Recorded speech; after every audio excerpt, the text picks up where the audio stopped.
Presented by Star Cement. Co-powered by Everyday Spice. Technology partner Data Mission.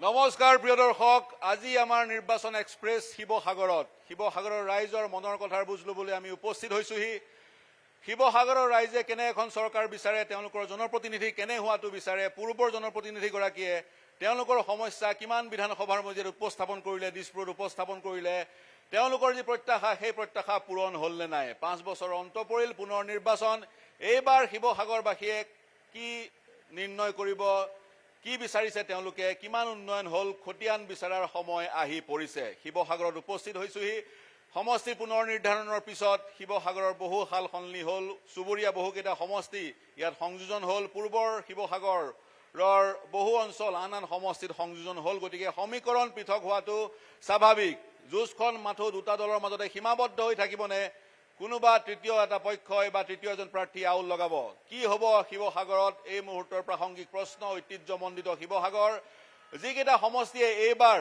শিৰোনাম দখল কৰিছে তাৰে অন্যতম এটা হৈছে শিৱসাগৰ গতিকে যুঁজখন আকৰ্ষণীয় হৈছে আমি ইয়াত উপস্থিত হৈছিলোহি আৰু আমাৰ নিমন্ত্ৰণৰ সঁহাৰি জনাই ৰাজনৈতিক অৰাজনৈতিক সংগঠন ইয়াত উপস্থিত হৈছে পোনপ্ৰথমেই তেওঁলোকৰ ব্যস্ত বিশেষকৈ ৰাজনৈতিক সংগঠনসমূহে ব্যস্ত প্ৰচাৰ যি কাৰ্যসূচীৰ মাজত সময় উলিয়াই আমাৰ ওচৰলৈ আহিছে অশেষ ধন্যবাদ জ্ঞাপন কৰিছো প্ৰথমতে কিন্তু মই ডিবেটটো আজিৰ এই যি আলোচনা বা আজিৰ যি মত বিনিময় মই অৰাজনৈতিক সংগঠনৰ পৰা আৰম্ভ কৰিব বিচাৰিছো আমাৰ এইফালে অৰাজনৈতিক সংগঠনসমূহ আছে মই আৰম্ভ কৰিব বিচাৰিছো ডাঙৰীয়া আপোনাৰ পৰাই তাৰ পিছত মই আপোনাৰ ওচৰলৈ যাম আপোনাৰ পৰাই ডিবেটটো আৰম্ভ কৰিছো অৰাজনৈতিক সংগঠনৰ প্ৰতিনিধি হিচাপে আপুনি শিৱসাগৰৰ বিগত 5 বছৰৰ কাৰ্যকালক বা কৰ্মক কিদৰে মূল্যায়ন কৰে আচলতে পৰিচয়টো এবাৰ জানিলো হয় মই অসম জাতীয় যুৱ ছাত্ৰ পৰিষদৰ শিৱসাগৰ জিলা সমিতিৰ সভাপতি মোৰ নাম পলাশ ৰাজকোঁৱৰ আচলতে যোৰহাট আৰু ডিব্ৰুগড়ৰ তুলনাত শিৱসাগৰ উন্নয়ন একেবাৰে হোৱা নাই প্ৰথম কথা আৰু দ্বিতীয় কথা হ'ল কি আমি উন্নয়নৰ কথা কৈ আছোঁ যে শিৱসাগৰৰ যিখিনি ঐতিহ্য ক্ষেত্ৰ আছে সেই ক্ষেত্ৰখিনিত চকুত লগাকৈ উন্নয়ন একো হোৱা নাই আৰু তৃতীয় কথা হ'ল কি আমি এতিয়া যিটো দেখিছোঁ যে ৰাজনৈতিক দলসমূহে কেৱল মাত্ৰ আঁচনিৰ ক্ষেত্ৰতহে তেওঁলোকে যি প্ৰতিশ্ৰুতি প্ৰদান কৰিছে আৰু আঁচনিৰ ক্ষেত্ৰক লৈ পিনে তেওঁলোকৰ পৰিকল্পনা আছে আচলতে অসমখন তেনেকৈ সুৰক্ষিত নহয় অসমীয়া জাতিটো তেনেকৈ সুৰক্ষিত নহয় অসমীয়া জাতি সুৰক্ষিত হ'বলৈ হ'লে ইনাৰ পাৰ্মিট লাগিব ইনাৰ পাৰ্মিট লাগিব ভূমি অধিকাৰ বিধায়কজন কিন্তু বিৰোধী দলৰ বিধায়ক গতিকে তেওঁৰ ক্ষেত্ৰত আঁচনিৰ কথাটো নাহে তেওঁ ক্ষেত্ৰত উন্নয়নৰ কথাটো আহিব পাৰে শিৱসাগৰ যদি প্ৰসংগটো উল্লেখ কৰোঁ মই যাম হয় মই প্ৰথমতে কৈছোঁ যে যোৰহাট আৰু ডিব্ৰুগড়ৰ তুলনাত শিৱসাগৰৰ উন্নয়ন একেবাৰে হোৱা নাই শিৱসাগৰৰ উন্নয়ন একেবাৰে হোৱা নাই আৰু যি শাসক দল তেওঁলোকে আঁচনিৰ যোগেদি বৈতৰণি পাৰ কৰিব চেষ্টা কৰিছে এইটো আপোনাৰ মূল্যায়ন মই শামছুল বাৰিক ডাঙৰীয়া আপোনাৰ ওচৰলৈ যাম আপুনিও স্থান এৰিব সেইকাৰণে মই আপোনাৰ ওচৰলৈ আহিলোঁ তাৰ পৰাই ক'ব পাৰিব আপুনি মন্তব্যটো হয় মই শামছুল বাৰিক মই এজন স্তম্ভ লেখক লগতে সন্মিলিত নাগৰিক মঞ্চৰ মই এজন কৰ্মকৰ্তা মই 3টা প্ৰশ্ন উত্থাপন কৰিব বিচাৰিম প্ৰথম কথাটো হ'ল কাক উত্থাপন কৰিছে বিধায়কগৰাকীক নে সামগ্ৰিকভাৱে চৰকাৰখনক মই 3গৰাকী বিধায়ককে প্ৰশ্ন কৰিম আমাৰ প্ৰতিনিধিসকলৰ যোগেদি মই উত্তৰটো বিচাৰিম প্ৰথম কথা হ'ল যে শাসকীয় মিত্ৰ দল আৰু তাৰ বিপৰীতে বিৰোধী ঐক্যজোঁট এতিয়া প্ৰশ্ন হ'ল শিৱসাগৰত বিৰোধী ঐক্যজোঁটৰ এজন প্ৰাৰ্থী তেওঁ বৰ্তমানৰ বিধায়ক অখিল গগৈ কিমান উন্নয়ন কৰিছে নাই কৰা সেই বিৱৰণটো নিশ্চয় ৰাইজৰ দলৰ প্ৰতিনিধিয়ে দিব কিন্তু এজন নাগৰিক হিচাপে আমাৰ চকুত তেওঁৰ সীমিত বিধায়ক পুঁজিৰে যিখিনি কাম কৰিছে সেইখিনি আমি ডিনাই কৰিব নোৱাৰোঁ সেইখিনি কৰিছে বুলিয়ে ক'ব লাগিব কিন্তু এইখিনিতে এটা প্ৰশ্ন আহিব যে বিৰোধী পক্ষৰ বিধায়ক হ'ল বুলিয়ে তেওঁ যে কাম কৰিব নোৱাৰিব তেনে যুক্তিও নাই কিন্তু ইয়াত এজন গাৰ্জেন মন্ত্ৰী আছে যিজন গাৰ্জেন মন্ত্ৰীয়ে কি তদাৰক কৰিলে বিধায়কজনে কাম কৰিব পাৰিলে নোৱাৰিলে তাৰ খচৰা তেওঁৰ হাতত আছেনে নাই এইটো প্ৰশ্ন আছে এতিয়া আহিম মই মিত্ৰজোঁটৰ শাসকীয় দলৰ মাজলৈ শাসকীয় দলৰ মূল যিগৰাকী প্ৰাৰ্থী সেই মূল প্ৰাৰ্থীগৰাকী নামটো সকলোৱে জানে আৰু 80ৰ দশকত 90ৰ দশকত সেই নামটো এনেধৰণে চৰ্চালৈ আহিছিলে যে মানুহৰ মাজত সন্ত্ৰাস সৃষ্টি হৈছিলে আৰু আজিও সেই পৰিৱেশৰ উমঘাম এতিয়ালৈকে শেষ হোৱা নাই আৰু সেইগৰাকী প্ৰাৰ্থী নাম শুনাৰ লগে লগে আমাৰ অসমৰ প্ৰথমগৰাকী সাংবাদিক শ্বহীদ কমলা শইকীয়ালৈ আমাৰ মনত পৰি যায়। এনে বহুত প্ৰেক্ষাপট আছে, ঘটনা আছে। গতিকে এই প্ৰাৰ্থীজন প্ৰকৃততে গুণগতভাৱে উন্নত প্ৰাৰ্থী হয় নহয় সেইটো বিজেপি দলে ক'ব। তাৰ লগতে মই ক'ব খুজিম যে ইয়াত মই জনাত, মই কথাখিনি শেষ কৰি ল'ব খুজিম, যিহেতু ইয়াত 12গৰাকী নে 13গৰাকী শাসকীয় দলৰ প্ৰাৰ্থীয়ে টিকেট বিচাৰিছিল, তাৰ ভিতৰত যিগৰাকীয়ে পালে কুশল দৌৰী ডাঙৰীয়া, বোধ কৰোঁ এই 12গৰাকীৰ ভিতৰত তেওঁ চাগে উন্নত নেকি, যি কাৰণে তেখেতক দিয়া হ'ল। আৰু তাৰ লগে লগে মই ইটো কৈ থ'ব খুজিম একেবাৰেই, যিহেতু ইয়াত বন্ধুত্বমূলক প্ৰতিযোগিতা হৈছে অগপ আৰু বিজেপিৰ মাজত।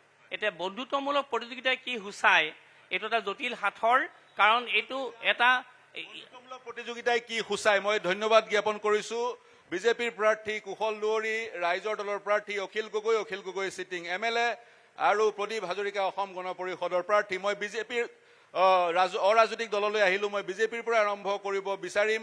যিকেইটা প্ৰশ্ন উত্থাপন কৰিছে মই আপোনাৰ পৰা আৰম্ভ কৰিব বিচাৰিম, আপুনি কি মন্তব্য কৰিব? হয় হয়, নিশ্চয়। আপোনালোকৰ চেনেলক আমি আন্তৰিক ধন্যবাদ জ্ঞাপন কৰিছোঁ ঐতিহাসিক শিৱসাগৰ সমষ্টিলৈ অহাৰ বাবে। শামছুল বাৰিক ডাঙৰীয়াই কেইবাটাও প্ৰশ্ন উত্থাপন কৰিছে। প্ৰথম কথা হৈ গ'ল কি, ভাৰতীয় জনতা পাৰ্টীৰ 13জন নে 14জন প্ৰাৰ্থী আবেদন কৰিছিলে, তাৰ ভিতৰত কুশল দুৱৰী ডাঙৰীয়াক প্ৰাৰ্থিত্ব প্ৰদান কৰিলে। তাৰ গুণগত কি মান সেইটো তেওঁ সুধিছে। আচলতে ভাৰতীয় জনতা পাৰ্টীৰ এনেকুৱা এটা দল সমগ্ৰ ভাৰতবৰ্ষৰ আটাইতকৈ সৰ্ববৃহৎ ৰাজনৈতিক দল বুলি সকলোৱে জানে। তো ভাৰতীয় জনতা পাৰ্টীয়ে কাক প্ৰাৰ্থী প্ৰক্ষেপ কৰিব সেইটো কাৰ্যকৰ্তাই সিদ্ধান্ত কৰে, কোনোবা ব্যক্তিৰ সিদ্ধান্তত নহয়। দ্বিতীয় কথা হৈ গ'ল কি, এটা কথা প্ৰায়বিলাক টক শ্ব'ত শামছুল বাৰিক ডাঙৰীয়াই বৰ সুন্দৰকৈ গা এৰাই চলে, সেইটো হৈছে তেওঁ প্ৰাৰ্থীগৰাকীৰ কথা ক'লে, গাৰ্জেন মিনিষ্টাৰগৰাকীৰ কথা ক'লে, কিন্তু তেওঁ সাংসদগৰাকীক আঁৰ কাপোৰৰ মাজত থৈ গুচি যায়। ইয়াত সাংসদ এজন আছে, লোকসভাৰ সাংসদজনৰ পুঁজি আছে। সাংসদজনে আজিলৈকে শিৱসাগৰত ক'ৰবাত 4 ইঞ্চিৰ ৱাল এখন যদি বনোৱা দেখাই দিব পাৰে, সেইটোও আমি মানি ল'ম, তাক আমি হাত তালিব যাম। আৰু দ্বিতীয়তে হৈ গ'ল কি, গাৰ্জেন মিনিষ্টাৰে কি কৰিছে কৈ ল'ব দিয়ক। গাৰ্জেন মিনিষ্টাৰে কি কৰিছে? এই শিৱসাগৰত যে এতিয়া যে এই চাৰ্কেট হাউচটো যে হৈছে, যমুনাৰ উন্নয়নৰ কাম যে হৈছে, এই গোটেই কামখিনি তদাৰক কৰি পেলাই মুখ্যমন্ত্ৰীলৈ লৈ যোৱা আৰু তাক আঁচনি কৰি লৈ অহাৰ মূল কামটোৱে হৈছে গাৰ্জেন মিনিষ্টাৰৰ অভিভাৱক হিচাপে তেওঁক দায়িত্ব দিছে। সেইকাৰণে অভিভাৱকৰ মন্ত্ৰীৰ দায়িত্ব তেওঁ সুন্দৰভাৱে পালন কৰিছে। মই আহিব বিচাৰিছোঁ ৰাইজৰ দল। কোনে ক'ব? হয় ডাঙৰীয়া, ৰাইজৰ দলক ৰাইজৰ দলক কোনে প্ৰত্যুত্তৰ দিব? হয় আপুনি দিব। এতিয়া মই আপোনালোকৰ পৰা জানিব বিচাৰিম, শামছুল বাৰিক ডাঙৰীয়া, নাই মই আনসকলৰ ওচৰলৈ যাওঁ, আনসকলো আছে যিহেতু। হয় হয় গৌৰৱ, মই তাৰপিছতে আপোনাৰ ওচৰলৈ আহিম। এতিয়া অখিল গগৈয়ে যিমান উন্নয়ন কৰিব পাৰিব লাগিছিল সিমান উন্নয়ন কৰিব পৰা নাই, সেইটো অভিযোগ সীমিত পুঁজিৰে। ইয়াত অখিল গগৈয়ে কিমান উন্নয়ন কৰিব পাৰিছে? ঐতিহ্যমণ্ডিত শিৱসাগৰ উন্নয়নৰ কিন্তু বহু অৱকাশ আছিলে। আপুনি চাওক, বিৰোধী বিধায়ক হিচাপে শিৱসাগৰত আপুনি কাষতে চাওক আমাৰ বৰপুখুৰী পাৰ, Tai museum, circuit house, Borali, BG road, তেনেকৈ বহুত আছে। তেখেতলোকে মানে উন্নয়ন দেখা নাই আজিলৈকে। ভালকে যদি শিৱসাগৰখন চায় তেতিয়া দেখা পাব। আপুনি কৈ দিয়ক আমাক কওক কি কি 2-3টা উন্নয়নৰ কথা কওক। স্পেচিয়েল প্ৰজেক্ট আপোনাৰ 142 কোটি টকাৰ ৰংঘৰ প্ৰকল্প, 205 কোটি টকাৰ দিচাংমুখৰ পৰা আপোনাৰ সমূহ আছে। হয় 50 কোটি টকাৰ ৰুদ্ৰ ক্ৰীড়া প্ৰকল্প, 112 কোটি টকা বিজি ৰোড, 102 কোটি টকা বৰআলি। সেইখিনি কথা ইতিমধ্যে অৱগত, সিমানখিনি উন্নয়ন তেওঁ কৰিছে বুলি আপুনি ক'ব বিচাৰিছে। মই পুনৰ আপোনাৰ ওচৰলৈ আহিম, কংগ্ৰেছৰ প্ৰতিনিধিগৰাকীৰ ওচৰলৈ আহিছোঁ। গৌৰৱ গগৈয়ে শিৱসাগৰত একোৱেই কৰা নাই, বিজেপিৰ অভিযোগ। শিৱসাগৰত গৌৰৱ গগৈয়ে কি কৰিছে? শামছুল বাৰিক ডাঙৰীয়াই এৰাই চলিলে গৌৰৱ গগৈৰ প্ৰসংগটো, সেয়া অভিযোগ বিজেপিৰ। আপুনি কি ক'ব কংগ্ৰেছৰ প্ৰতিনিধি হিচাপে? পোনপ্ৰথমে আজি নিউজ 18 নেটৱৰ্ক চেনেলক আমি ধন্যবাদ জনাইছোঁ, শিৱসাগৰলৈ অহাৰ বাবে স্বাগতম জনাইছোঁ। আচলতে বিজেপিৰ যিগৰাকী প্ৰবক্তা, তেখেতে যিটো কথা ক'লে সেইটো এটা গোখাত মিছা কথা। তেখেতে একো তথ্য সংগ্ৰহ কৰা নাই আৰু তথ্য সংগ্ৰহ নকৰাকৈ কৈছে। মই কিন্তু কথা ক'লে তেখেতে চিঞৰিব নোৱাৰিব। মই গৌৰৱ গগৈয়ে কি কৈছে তেওঁক মই জনাই দিছোঁ। আপুনি কওক। হয় কওক। মই পোনপ্ৰথমে তেখেতক জনাওঁ যে যেতিয়া মই আমাৰ যে জাজিৰ পৰা যিটো আমাৰ ডিমৌলৈকে যি 4 লেনযুক্ত পথ, যি দুৰৱস্থা আজিলৈকে আপুনিও চাগে আহিছে দেখিছে তাৰ অৱস্থা কি হৈ আছে। পোনপ্ৰথমে এই সংসদত আটাইতকৈ বলিষ্ঠভাৱে পদক্ষেপ গ্ৰহণ কৰিছে গৌৰৱ গগৈ ডাঙৰীয়াই। আৰু তাৰ পৰিৱেশত নীতিন গাডকাৰী ডাঙৰীয়া, ৰ'ব মই কৈ আছোঁ, আপুনি মোক হেৰি নকৰে, এণ্টাৰফেয়াৰ নকৰিব। নীতিন গাডকাৰী ডাঙৰীয়া তেখেতে সংসদত নিজে কৈছে যে অহা 6 মাহৰ ভিতৰত আমি এই পথ নিৰ্মাণ কৰি দিম। তাৰ পাছতো তেখেতে যেতিয়া আকৌ পুনৰ প্ৰশ্ন হ'লে 6 মাহত নিৰ্মাণ নোহোৱাৰ বাবে তাৰপিছত নীতিন গাডকাৰী ডাঙৰীয়াই কৈছে যে তাত দুৰ্নীতি হৈছে, সেইবাবে পলম হৈছে। তাৰপিছত এই পথ নিৰ্মাণৰ কাম চলি আছে। তাৰপাছত মই কৈছোঁ তেখেতৰ সাংসদ পুঁজিৰে আপুনি যদি যায় শিৱসাগৰৰ 27খন পঞ্চায়তত, মই তথ্য সহকাৰে কৈছোঁ, 27খন পঞ্চায়তত গৌৰৱ গগৈ ডাঙৰীয়াৰ নিজৰ সাংসদ পুঁজিৰ দ্বাৰা সকলো অঞ্চলতে এটা এটা ব্যৱস্থা, বস্তু দিয়াৰ ব্যৱস্থা কৰি আছে। আপোনালোকে নিজে আপোনালোকে যাওক, প্ৰত্যেকখন নামঘৰ, শ্মশান, কবৰস্থান বা আদি কৰি সকলো জেগাত ৰাস্তা, পথ নিৰ্মাণ তেখেতৰ সাংসদ পুঁজিৰে নিৰ্মাণ কৰি থকা হৈছে। এই কথা আপোনালোকে যদি আপোনালোকে চৰজমিন তদন্ত কৰে, নিউজ 18ক মই তদন্ত কৰিবলৈ অনুৰোধ জনাইছোঁ, তেতিয়াহ'লে আপোনালোকে গম পাব। ওচৰলৈ যাব লাগিব। গ্ৰাম পঞ্চায়তত তেওঁ সাংসদ পুঁজিৰে কাম কৰিছে। শামছুল বাৰিকনা, মই বেছি সময় দিব নোৱাৰিম। গৌৰৱ গগৈক আপুনি কিয় এৰাই চলিলে? কিয় এৰাই চলিলে? তেওঁ আপোনাৰ নামটো উল্লেখ কৰাৰ কাৰণে মই আপোনাৰ ওচৰলৈ আহিলোঁ। কিয় এৰাই চলিলে?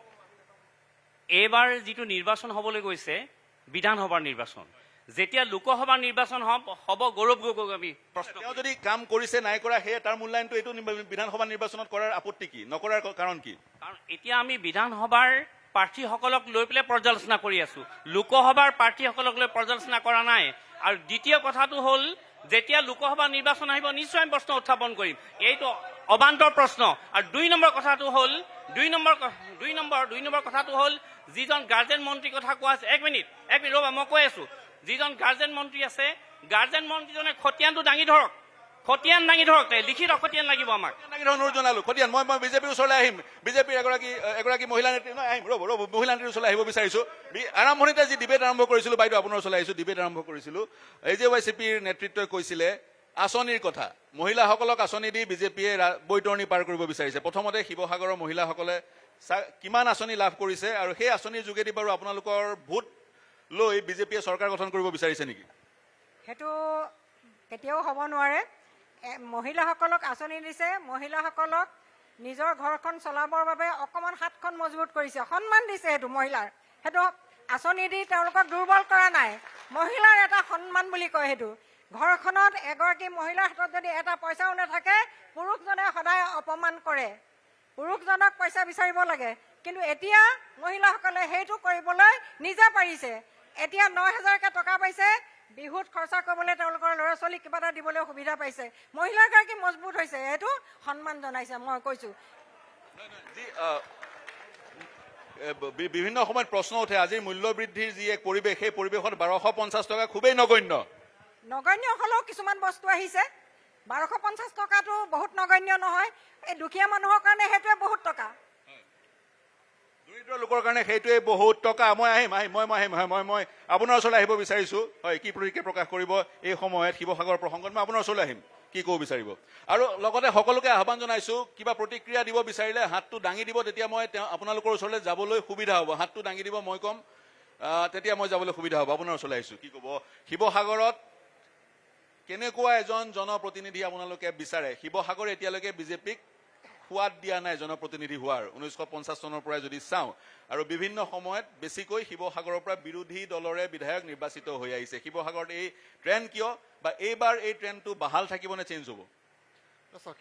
শিৱসাগৰৰ মানুহ সদায় অতি শিক্ষিত, সচেতন আৰু গণতান্ত্ৰিক প্ৰমূল্যক বিশ্বাসী। শিৱসাগৰৰ মানুহ শান্তি সম্প্ৰীতিক বিশ্বাসী মানুহ, ধৰ্মৰ নিৰপেক্ষতাক বিশ্বাসী আৰু বিশেষকৈ গণতান্ত্ৰিক ব্যৱস্থাটো বিশ্বাসী মানুহ। এতিয়া প্ৰশ্ন হ'ল, এজন বিধায়কক যেতিয়া বিধানসভালৈ পঠিয়ায়, কেৱল সমষ্টিটোৰ উন্নয়নৰ প্ৰশ্নই নুতুলে, নিশ্চিতভাৱে চৰকাৰ ভঙা পতাৰ প্ৰসংগটো আহিব। এই শিৱসাগৰ অতি জাতীয়তাবাদৰ বিশ্বাসী মানুহ, প্ৰগতিশীল জাতীয়তাবাদৰ বিশ্বাসী মানুহ। শিৱসাগৰ যিটো জাতীয়তাবাদৰ বিশ্বাস কৰে, গতিকে সমষ্টি উন্নয়নৰ লগে লগে জাতীয় দায়িত্ব বা জাতীয় প্ৰশ্নবিলাকক সম্বোধন কৰিও ভোটদান কৰিব। যিহেতু এই বিজেপি চৰকাৰখনে আইনখন আনিছিল, এই বিজেপি চৰকাৰখনৰ দিনত অতি সাম্প্ৰদায়িক কাম কাজবিলাক চলি আছে, হিন্দু মুছলমানৰ কথা বতৰাবিলাক আনি পিনি মানুহৰ মৌলিক প্ৰশ্নবিলাকৰ পৰা আঁতৰাই ৰাখিছে, মূল্যবৃদ্ধিৰ প্ৰসংগটো আছে।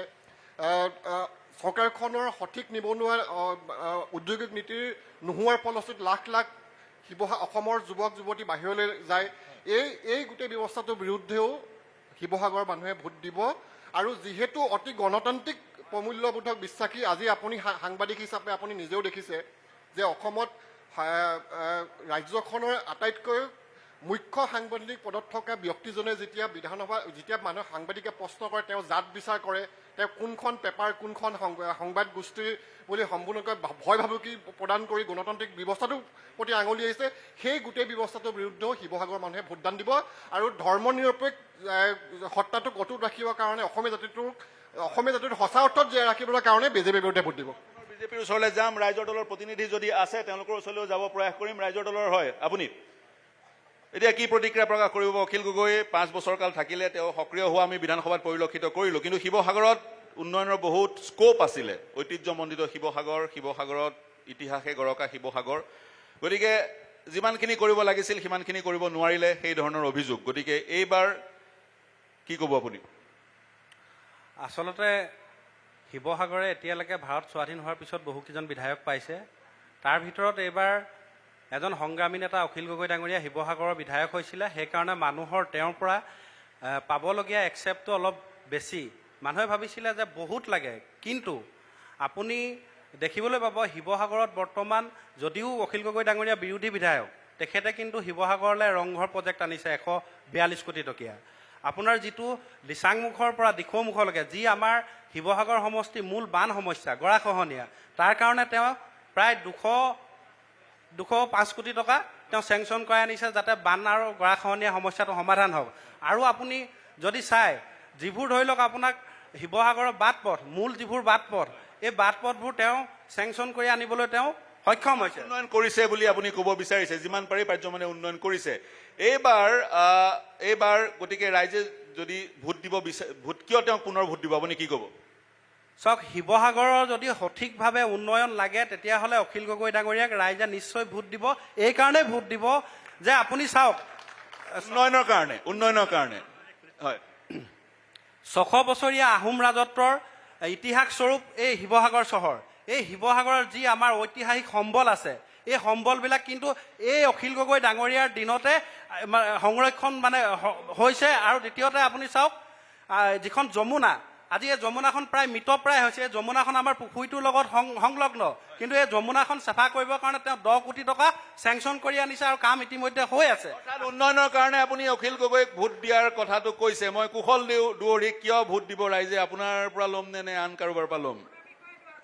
মই যমুনাৰ বিষয়ে ল'ম। মই যিটো প্ৰশ্ন উত্থাপন কৰিছিলোঁ আপুনি ক'ব নেকি ডাঙৰীয়া? কুশল দুৱৰীক কিয় ভোট দিব লাগে বা মই যাম? হয়, দুবাৰকৈ তেওঁ বিধায়ক, বিতৰ্কৰ সূত্ৰপাত হৈছে। তেওঁৰ পুৰণি ইতিহাস ৰোমন্থন বহুতে এই মুহূৰ্তত কৰিব বিচাৰিছে। তেওঁৰ আগতে কি আছিল সেই কথাও উপস্থাপন হৈছে এতিয়া। গতিকে কিয় তেওঁক ভোট দিব লাগে? নহয়, পুৰণি ইতিহাস তেওঁ যে দুবাৰ বিধায়ক হৈ, এইটো মই কৈছোঁৱেই। হয়, তো সেইখিনি লৈ আৰু ইয়াত যিখিনি কৰি আছে এতিয়া, তেওঁ এই যোৱা 4 বছৰে আমাৰ শিৱসাগৰত যিখিনি কাম কৰি আছে, জনপ্ৰতিনিধি নোহোৱাকৈ কি কৰি আছে? নহয়, জনপ্ৰতিনিধি নহয়, আমাক বিজেপি দলৰ ফালৰ পৰা তেওঁক দায়িত্ব দিয়া হৈছে যে আমাৰ গোটেই যিখিনি আঁচনি, চৰকাৰী আঁচনি যিমান চোৱা চিতা কৰিবলৈ, তো সেইবাবে তেওঁক ৰাইজে গম পাইছে কেনেকৈ তেওঁক আদৰিব লাগিব। সেইটো কাৰণে মই বিশেষ এতিয়া আপোনালোকে চবেই শুনিম। কিয় আপোনাৰ পৰা জানিব বিচাৰিছোঁ, কুশল দুৱৰীক কিয় ভোট দিব লাগে? কুশল দুৱৰী ডাঙৰীয়াই এতিয়ালৈকে আপুনি চাওক দুবাৰকৈ বিধায়ক হয়। তাৰ পিছত এতিয়া তেওঁক আমাৰ CM ছাৰে হিমন্ত বিশ্ব শৰ্মা ডাঙৰীয়াই তেখেতক শিৱসাগৰলৈ মাতি আনি পেলাই তেখেতক দায়িত্ব দিলে যে আপুনি শিৱসাগৰ সমষ্টিটো গাঁও পঞ্চায়ত চব আপুনি সেইটো দায়িত্ব লৈ পেলাই চব গোটেইখিনি কাম কাজবোৰ চাওক, যাতে চব মানুহে যিখিনি আমাৰ গভৰ্ণমেণ্ট আঁচনি আছে হেৰি আছে গোটেইখিনি পায়। তাৰ উপৰিও এতিয়া আপুনি চাওক, যোৱাবাৰ পঞ্চায়ত ইলেকশ্যন কুশল দুৱৰী ডাঙৰীয়াই ইমানখিনি কাম কৰাৰ কাৰণে আপুনি যেতিয়া ৰিজাল্টছটো চাইছে, পঞ্চায়ত ইলেকশ্যনত গ্ৰাম পঞ্চায়ত কেইটা বিজেপিৰ হাতত আছে? গ্ৰাম পঞ্চায়ত 23টা। ৰাইজৰ দলৰ হাতত কেইটা? ৰাইজৰ দলৰ হাতত গ্ৰাম পঞ্চায়ত জিপি কেইটা? হয়, নহয়, আপোনালোকৰ হাতত জিপি কেইটা আছে জানিব বিচাৰিছোঁ। জিপি কেইটা আছে জানিব বিচাৰিছোঁ। আমাৰ শিৱসাগৰত জিপি এটা আছে, আমাৰ দখলত এটা আছে। মই ল'লোঁ আপোনাৰ। হয়, এতিয়া কওক। তো সেইটো ৰাইজে কিহৰ কাৰণে ভোট দিছে? কিবা এটা কাম কৰাৰ কাৰণেহে ভোট দিছে, নহ'লে ইমানকেইটা পঞ্চায়তো জিকিব নোৱাৰে ন তেখেতে। এতিয়া বছ মই মানে ক'ব বুলি দাদাক আপুনি চমুৱাই ক'ব মোক আৰু এগৰাকী ওচৰত যাব লাগিব কিন্তু মই পুনৰ কৈছোঁ গ্ৰাম পঞ্চায়ত বা যিটো পঞ্চায়ত নিৰ্বাচন সেই নিৰ্বাচনৰ প্ৰেক্ষাপট কিন্তু পৃথক বিধানসভাৰ নিৰ্বাচনৰ পৃথক লোকসভাৰ নিৰ্বাচনো পৃথক গতিকে আপুনি যিটো প্ৰশ্ন উত্থাপন কৰিলে পঞ্চায়ত নিৰ্বাচন তেওঁ সফলতাৰে নেতৃত্ব দিয়াৰ কাৰণে এইটো নিৰ্বাচনো যে সফলতাৰে নেতৃত্ব দিব সেই কথাও ক'ব নোৱাৰিম হয় নহয় জানো মই সংক্ষেপত হয় কুশল দুৱাৰী ডাঙৰীয়াক কেলে দিব কুশল দুৱাৰী ডাঙৰীয়া এটা ভিছন আছে প্ৰথম কথা হ'ল শিৱসাগৰত ONGCৰ নিচিনা এটা ডাঙৰ নৱৰত্ন সম্পদ আছে যিটোৱে আজি 19খন ৰাষ্ট্ৰত ই অপাৰেশ্যন কৰি আছে কিন্তু সেই ONGC শিৱসাগৰৰ পৰা জন্ম হোৱাৰ পিছতো শিৱসাগৰত কিন্তু আজিলৈকে এখন ইঞ্জিনিয়াৰিং কলেজ প্ৰতিষ্ঠা কৰিব পৰা নহ'ল আমি শিৱসাগৰলৈ এখন ইঞ্জিনিয়াৰিং কলেজ আনিব লাগিব শিৱসাগৰৰ পৰা আমাৰ বহু ছোৱালীয়ে নাৰ্ছ পঢ়ি আছে প্ৰাইভেটভাৱে বহু টকা খৰচ কৰি আজি শিৱসাগৰত এখন চৰকাৰী নাৰ্ছিং প্ৰতিষ্ঠান নাই নাৰ্ছিং প্ৰতিষ্ঠান হ'ব লাগিব শিৱসাগৰখনক আমি ঐতিহাসিক শব্দটোৰে সম্বোধন কৰি থাকিলে নহ'ব শিৱসাগৰত যিসমূহ ঐতিহাসিক সমল আছে সেই ঐতিহাসিক সমলসমূহৰ বেদখল হৈছে কথাটো প্ৰশ্নটো ঐতিহাসিক যিবোৰ সম্পদসমূহৰ বেদখল হৈছে কিন্তু বিৰোধী দলৰ এজন বিধায়ক থাকিলে কি ইঞ্জিনিয়াৰিং কলেজ আনিব নোৱাৰি নেকি আনিবতো পাৰি হয় চমুৱাই আনক হয় আজি কুশল দুৱাৰী ডাঙৰীয়া 2টা টাৰ্ম ডিমৌ বিধানসভা সমষ্টিত বিধায়ক হৈ আহিলে আপুনি যদি ডিমৌলৈ যায় তেওঁ কাৰ্যকালত ডিমৌত কিমানখিনি উন্নয়ন হ'ল আপুনি তাৰ ৰাইজে ক'ব আজি ইয়াত নাই আজি শিৱসাগৰলৈ তত্ত্বাৱধায়ক হিচাপে শিৱসাগৰলৈ পঠিয়াইছিলে মুখ্যমন্ত্ৰী মহোদয় তত্ত্বাৱধায়ক হিচাপে তেওঁ যিখিনি কাম কৰিলে আজি তেওঁ বিধায়ক নহয় কিন্তু তেওঁ বিধায়ক নোহোৱাকৈ মুখ্যমন্ত্ৰীৰ লগত কথা পাতি আজি শিৱসাগৰ সমষ্টিটোত 70টা ৰাস্তাক তেওঁ বনাবলগীয়া হৈছে মুখ্যমন্ত্ৰীৰ পৰা বিশেষ পুঁজিয়ে নিজত এজন বিধায়ক থকাৰ পিছতো আজি শিৱসাগৰত যি উন্নয়ন ধাৰা বব লাগিছিলে সেই উন্নয়নৰ ধাৰা বোৱা নাই আৰু দ্বিতীয় কথা হৈ গ'ল কি আপুনি ক'লে যে শিৱসাগৰত কুশল দুৱাৰীৰ এগেইনষ্টত কিছুমান কথা আছে আজিলৈকে কিন্তু আমি প্ৰথম আইনত বিশ্বাস কৰিম মোৰ ওপৰত যদি ইলিগেশ্যন এটা আহে মোৰ ওপৰত কোনোবা কেছ দিয়ে আইনে আজিলৈকে তেওঁক দোষাৰোপ কৰিছেনে নাই কেৱল আইনৰ গণ্ডিৰ পৰা বাহিৰত গৈ এজন প্ৰাৰ্থীৰ বিৰুদ্ধে ইজন প্ৰাৰ্থীৰে বোকা ছটিওৱাৰ খেল খেলি ৰাজনৈতিক বৈতৰণি পাৰ কৰিব খোজাটো এটা হৈছে ভয়াটো মানুহৰ চৰিত্ৰ আৰু ভাৰতীয় জনতা পাৰ্টি আৰু শেষটো আপোনাক কৈছোঁ ভাৰতীয় জনতা পাৰ্টি এনেকুৱা এটা দল যি কাৰ্যকৰ্তা নিৰ্মাণ কৰে ভাৰতীয় জনতা পাৰ্টিয়ে কেতিয়াও হকাৰ নিৰ্মাণ নকৰে পেপাৰ বিলাব ললো হয় হয় বহু কথাই কৈছে কিন্তু বহু কথাই কৈছে প্ৰত্যুত্তৰ লাগিব মই আপোনাৰ ওচৰলৈ আহিছোঁ কি ক'ব বিজেপিৰ নেতাগৰাকীয়ে যি বক্তব্য ৰাখিলে তাৰ প্ৰতিক্ৰিয়া হয় চাওক মই অনুসূচিত জাতি ছাত্ৰ সন্থাৰ কেন্দ্ৰীয় সমিতিৰ সাধাৰণ সম্পাদক পৰমজ্যোতি দাস গতিকে তেখেতলোকৰ প্ৰতিক্ৰিয়া বুলি নহয় মোৰ এটা মত দাঙি ধৰিব বিচাৰিছোঁ অকণমান সময় ল'ম মই খালি কথাটো হ'ল কি এইমাত্ৰ বিশ্বদাই কেইটামান কথা ক'লে যে তেওঁলোকৰ কিছুমান ভিছন আছে যে ধৰি লওক তেওঁলোকে এখন ইঞ্জিনিয়াৰিং কলেজ আমাৰ শিৱসাগৰত প্ৰতিষ্ঠা কৰিব এতিয়া কথাটো হ'ল কি তেখেতলোকৰ যিজন প্ৰাৰ্থী দুবাৰকৈতো ডিমৌত বিধায়ক হৈছিলে ডিমৌত থকা ইঞ্জিনিয়াৰিং কলেজখন প্ৰথমতে তেওঁলোকে আমাক দেখাই দিব লাগে ডিমৌত যিখন ইঞ্জিনিয়াৰিং কলেজ আছে আৰু সমান্তৰালকৈ আমি আৰু এটা কথা ক'ব খুজিছোঁ অভিযোগ কিছুমান আছে সেই প্ৰাৰ্থীগৰাকীৰ বিৰুদ্ধে কিছুমান অভিযোগ আছে মই এইটো কোৱা নাই অখিল গগৈৰ বিৰুদ্ধে অভিযোগ নাই বুলি কোৱা নাই অখিল গগৈৰ বিৰুদ্ধেও বিজেপিয়ে কিছুমান অভিযোগ আনিছে গতিকে আইনে দোষী সাব্যস্ত কৰা নাই বুলি তেওঁ কৈছে হয় আইনে দোষী সাব্যস্ত কৰা নাই নিশ্চিতভাৱে আইনে দোষী সাব্যস্ত কৰা নাই কিন্তু এটা কথা স্পষ্ট কৰি কওঁ যে এই ক্ষেত্ৰত আমি মত প্ৰদান নকৰাটো এই কাৰণে ভাল কাৰণ শিৱসাগৰবাসী অলি গলি ৰাইজে জানে কোন কি মানুহ আৰু কোনে ক'ত কেনেকুৱা ধৰণৰ ঘটনা সংঘটিত কৰি থৈছে গতিকে মানুহক আৰু বুৰ্বক বনাব নোৱাৰে সকলো মানুহে সকলো কথা জানে এইবিলাকৰ উত্তৰ সময়ত দিব আৰু এটা কথা ক'ব খুজিছোঁ এইমাত্ৰ আৰু এটা কথা ক'লে আমাৰ বিশ্ব ভূঞা ডাঙৰীয়া বিজেপিৰ যিজন প্ৰতিনিধি তেখেতে কৈছে যে ইয়াত বিধায়কজন থকাৰ অৱস্থাত মুখ্যমন্ত্ৰী ডাঙৰীয়াই ইয়াৰ যিখিনি কাম কাজ সেইখিনি কাক কৰিবলৈ দিছে ডিমৌ সমষ্টিৰ প্ৰাক্তন বিধায়কজনক ইয়ালৈ মাতি আনি কৰিবলৈ দিছে এইটো অগণতান্ত্ৰিক কথা নহয় জানো ইয়াতকৈ লজ্জাজনক কথা কিবা থাকিব পাৰে জানো ইয়াত থকা বিধায়কজনক যদি কাম কৰিবলৈ নিদিয়ে কাৰোবাক যদি আমদানি কৰি আনি কাম কৰিবলৈ দিয়ে ইমান অগণতান্ত্ৰিক চৰিত্ৰ কেলে হ'ব লাগে আৰু এটা কথা ক'ব খুজিছোঁ শেষৰটো কথা আনসকলৰ ওচৰলৈ যাব লাগিব সকলো আছে হয় শেষ কৰি দিম মই এইটো কথাও ক'ব খুজিছোঁ যে কুশল দুৱাৰী ডাঙৰীয়া বৰ বেয়া মানুহ বুলি এইকাৰণে ক'ব খোজা নাই দুবাৰকৈ দুবাৰত বিধায়ক হৈছে তেওঁ গতিকে মই তেখেতৰ বিৰুদ্ধে ইমানখিনি অভিযোগ আনিবলৈ চেষ্টা কৰা নাই মই মাত্ৰ এটা কথা ক'ব খুজিছোঁ গণতান্ত্ৰিক দেশ এখনত যেতিয়া আমি আছোঁ গতিকে অগণতান্ত্ৰিক কথাবিলাক আমি অঁতৰাই চলিব লাগিব আৰু সমান্তৰালকৈ আমি এইটোও ক'ব লাগিব যে তেওঁলোকে বাৰে বাৰে ক'ব খোজে যে শিৱসাগৰত যদি কিবা উন্নয়ন হয় সেইটো বিজেপি চৰকাৰখনে কৰে আৰু যদি একো নহয় তেতিয়াহ'লে বিধায়কজনে কৰে এনেকুৱা ধৰণৰ অগণতান্ত্ৰিক কথা এৰাই চলিবলৈ তেওঁলোকক আহ্বান ৰাইজৰ দলৰ প্ৰতিনিধিৰ ওচৰলৈ আহিব বিচাৰিম আপুনি ক'ব বিচাৰিছিলে আপুনি ক'ব বিচাৰিছিলে ৰাইজৰ দলৰ নিৰপেক্ষভাৱে ৰাইজৰ লগ মই কৈছোঁ আপোনালোকৰ বিধায়ক থাকোঁতে তেওঁলোক মুখ্যমন্ত্ৰীয়ে প্ৰাক্তন বিধায়ক এগৰাকীক দায়িত্ব দিবলগীয়া হৈছে শিৱসাগৰৰ উন্নয়নৰ কাৰণে গতিকে লজ্জাজনক আচলতে প্ৰাক্তন যিজন বিধায়ক কুশল দুৱৰী ওৰফে জয়ন্ত হাজৰিকা তেখেতে ডিমৌত এনেকুৱাই উন্নয়ন কৰিলে তেওঁক ডিমৌৰ পৰা তেওঁক বিধায়ক আঁতৰাই কংগ্ৰেছৰ সুশান্ত বুঢ়াগোহাঁইক তাত বিধায়ক পাতিবলগীয়া হ'ল, ইমানেই উন্নয়ন কৰিলে। আৰু দ্বিতীয় কথাটো হৈ গ'ল তেওঁ যে ক'লে বিজেপিত কৰ্মী তেওঁলোকে হেৰি কৰে মানে কৰ্মী বনায় আৰু আমাক কৈছে যে ৰাইজৰ দলে হকাৰ বনায়। মই আপোনাৰ ওচৰলৈ আহিম ডাঙৰীয়া বা আপোনালোকৰ দলৰে যদি আনসকলে কয় হয় সংক্ষেপত কাউণ্টাৰ দিব লাগিব, কিন্তু তাৰ আগতে মই আপোনাৰ ওচৰলৈ আহি বিচাৰিছোঁ নিৰপেক্ষভাৱে আপুনি এটা মন্তব্য কৰিব বিচাৰিছিল, কি কৰিব? নমস্কাৰ, মই ৰাজলক্ষ্মী ভূঞা। এইখন শিৱসাগৰৰ মঞ্চত আমি অযুক্তিকৰ আৰু মিছা কথা ক'বলৈ মই অহা নাই। বিশেষকৈ অসম গণ পৰিষদ ৰাইজৰ দল আৰু বিজেপিৰ যেতিয়া কণ্টেষ্ট হৈছে মই গতিকেলৈ ক'বলৈ বিচাৰিছোঁ 855 জন শ্বহীদৰ তেজেৰে ৰাঙলী হৈ অসম গণ পৰিষদ গঠন হৈছিল, কিন্তু যেতিয়া কান্দোলন হৈছিল কান্দোলনৰ সময়ত যেতিয়া অসমৰ জাতীয়তাবাদী মানুহে অসমৰ জাতি মাটি ভেটিৰ অসমীয়া মানুহৰ কাৰণে হাহাকাৰ কৰি আছিল, সেই একমাত্ৰ যিটো আঞ্চলিকতাবাদী দল আছিল সেই দলটোৱে ৰাষ্ট্ৰীয়তাবাদী দলটোৰ লগত যেতিয়া চামিল হৈছিলে সেইটো সময়ত আমাৰ নিচিনা জাতীয়তাবাদী আৰু আঞ্চলিকতাবাদী দল মানুহবিলাক আমি হাহাকাৰ কৰি উঠিছিলোঁ। কিন্তু অনুৰূপ ধৰণে ৰাইজৰ দলে কংগ্ৰেছত চামিল হোৱাটো আপুনি সেইটো কেইদৰে বিশ্লেষণ কৰিব?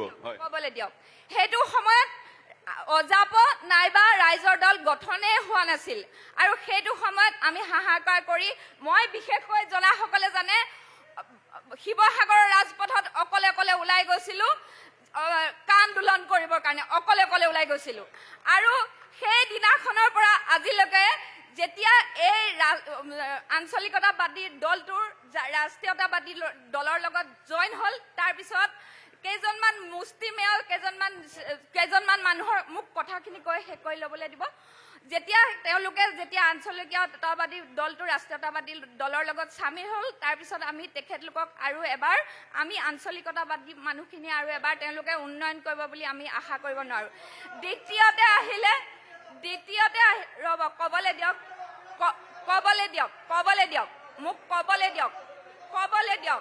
তাৰপিছত এতিয়া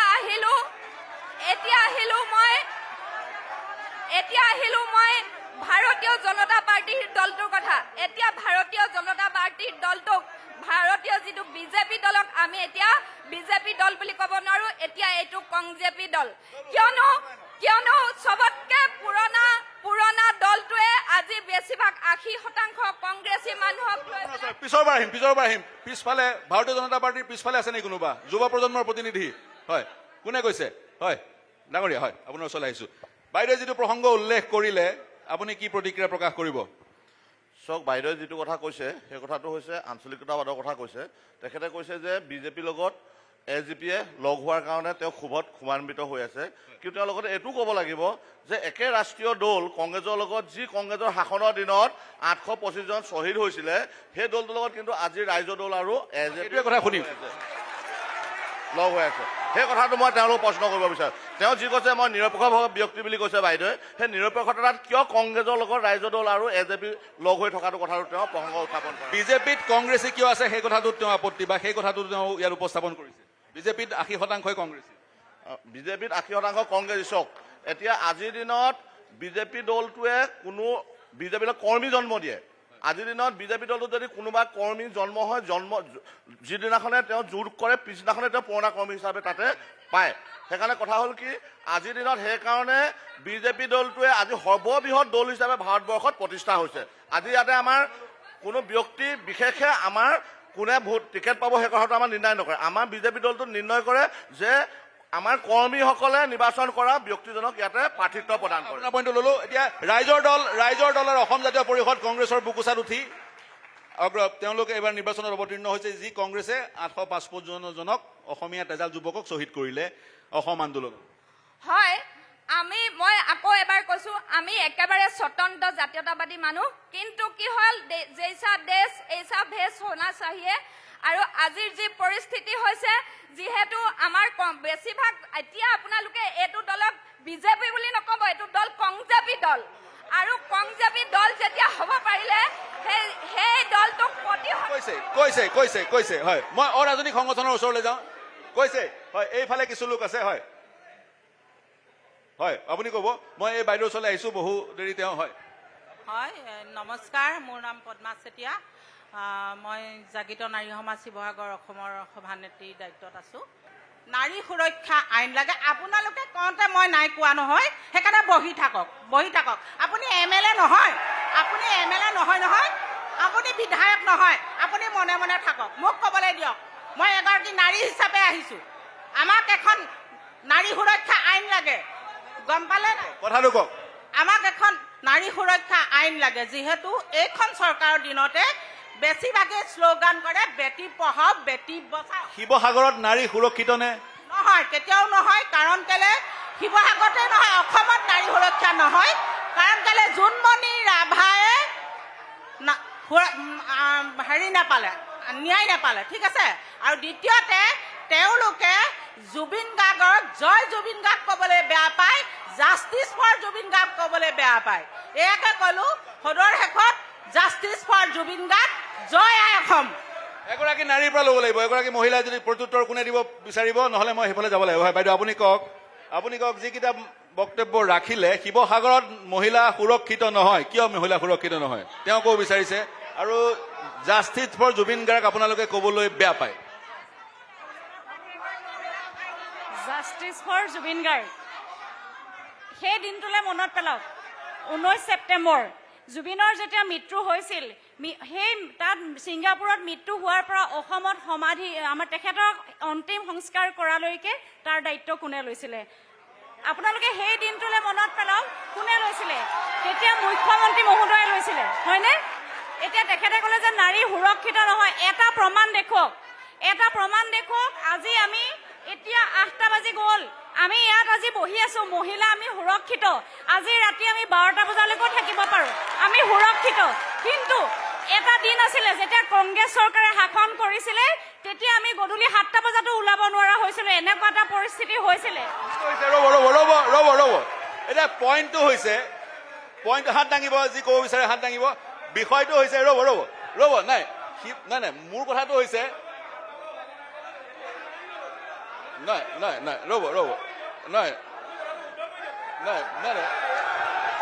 তেখেতে যিটো কথা কৈছে, কংগ্ৰেছৰ দিনত বোলে 7টা বজাত ওলাব পৰা নাই, এইটো গোকাত মিছা কথা। 2001 চনৰ পিছত তৰুণ গগৈ অসমত শান্তি আনিলে। তেখেতে AGP দিনৰ কথা কৈছে।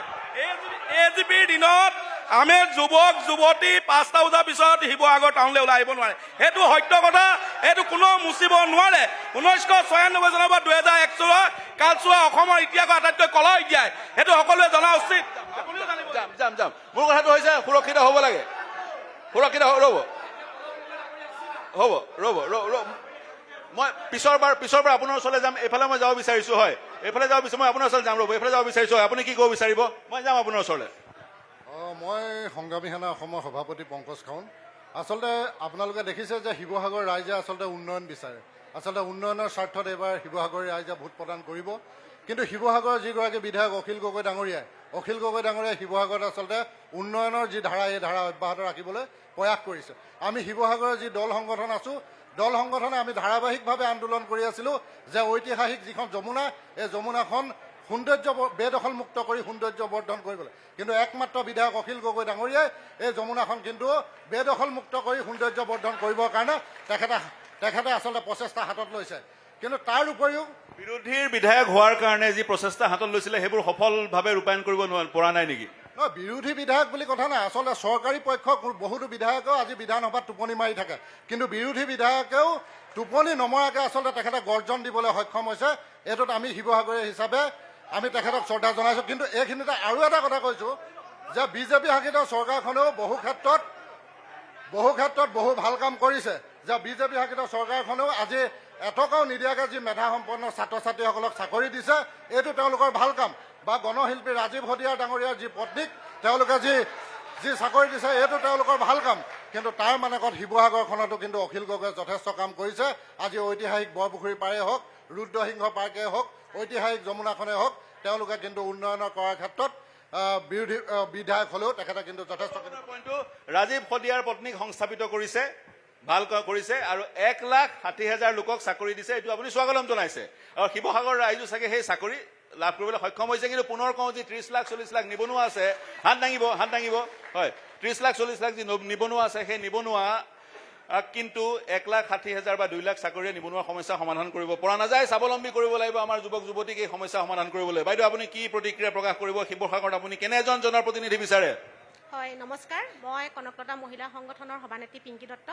আচ্ছা, মই জুবিন গাৰ্গৰ টপিকটো উলিয়াব বিচৰা নাছিলোঁ, কিন্তু যেতিয়া সন্মুখত থকাখিনিয়ে জুবিন গাৰ্গৰ প্ৰতিক্ৰিয়া প্ৰকাশ কৰিলে, এটাই কওঁ, জুবিন গাৰ্গ যি নাম নেকি আমাৰ কোনো হিন্দু, মুছলিম, জৈন, খ্ৰীষ্টান যাই নহওক, কোনো AGP নহয়, কোনো BJP নহয়, কোনো নিৰ্দলীয় নহয়, কোনো ৰাইজৰ দল নহয়, চবৰে অন্তৰত সোমাই আছে। কিন্তু মই এটা কথা কৈছোঁ যে আমাৰ মাননীয় অসমৰ মুখ্যমন্ত্ৰী হিমন্ত বিশ্ব ডাঙৰীয়া দেৱে তেখেতে নিজকে কৈছিলে যে মোতকৈ পাৱাৰফুল কোনোবা আমাৰ ভাৰতত আছে জানো? ঠিকেই হৈছে, আমি স্বীকাৰ কৰিছোঁ যে তেখেত আমাৰ সঁচাকৈ পাৱাৰফুল এজন ব্যক্তি। কিন্তু তেখেতে যদি পাৱাৰফুল হয়, ইমান দিন আজি 6-7 মাহ হৈ গ'ল, আজি জুবিন ক্ষেত্ৰটো কিয় বনাব নোৱাৰিলে?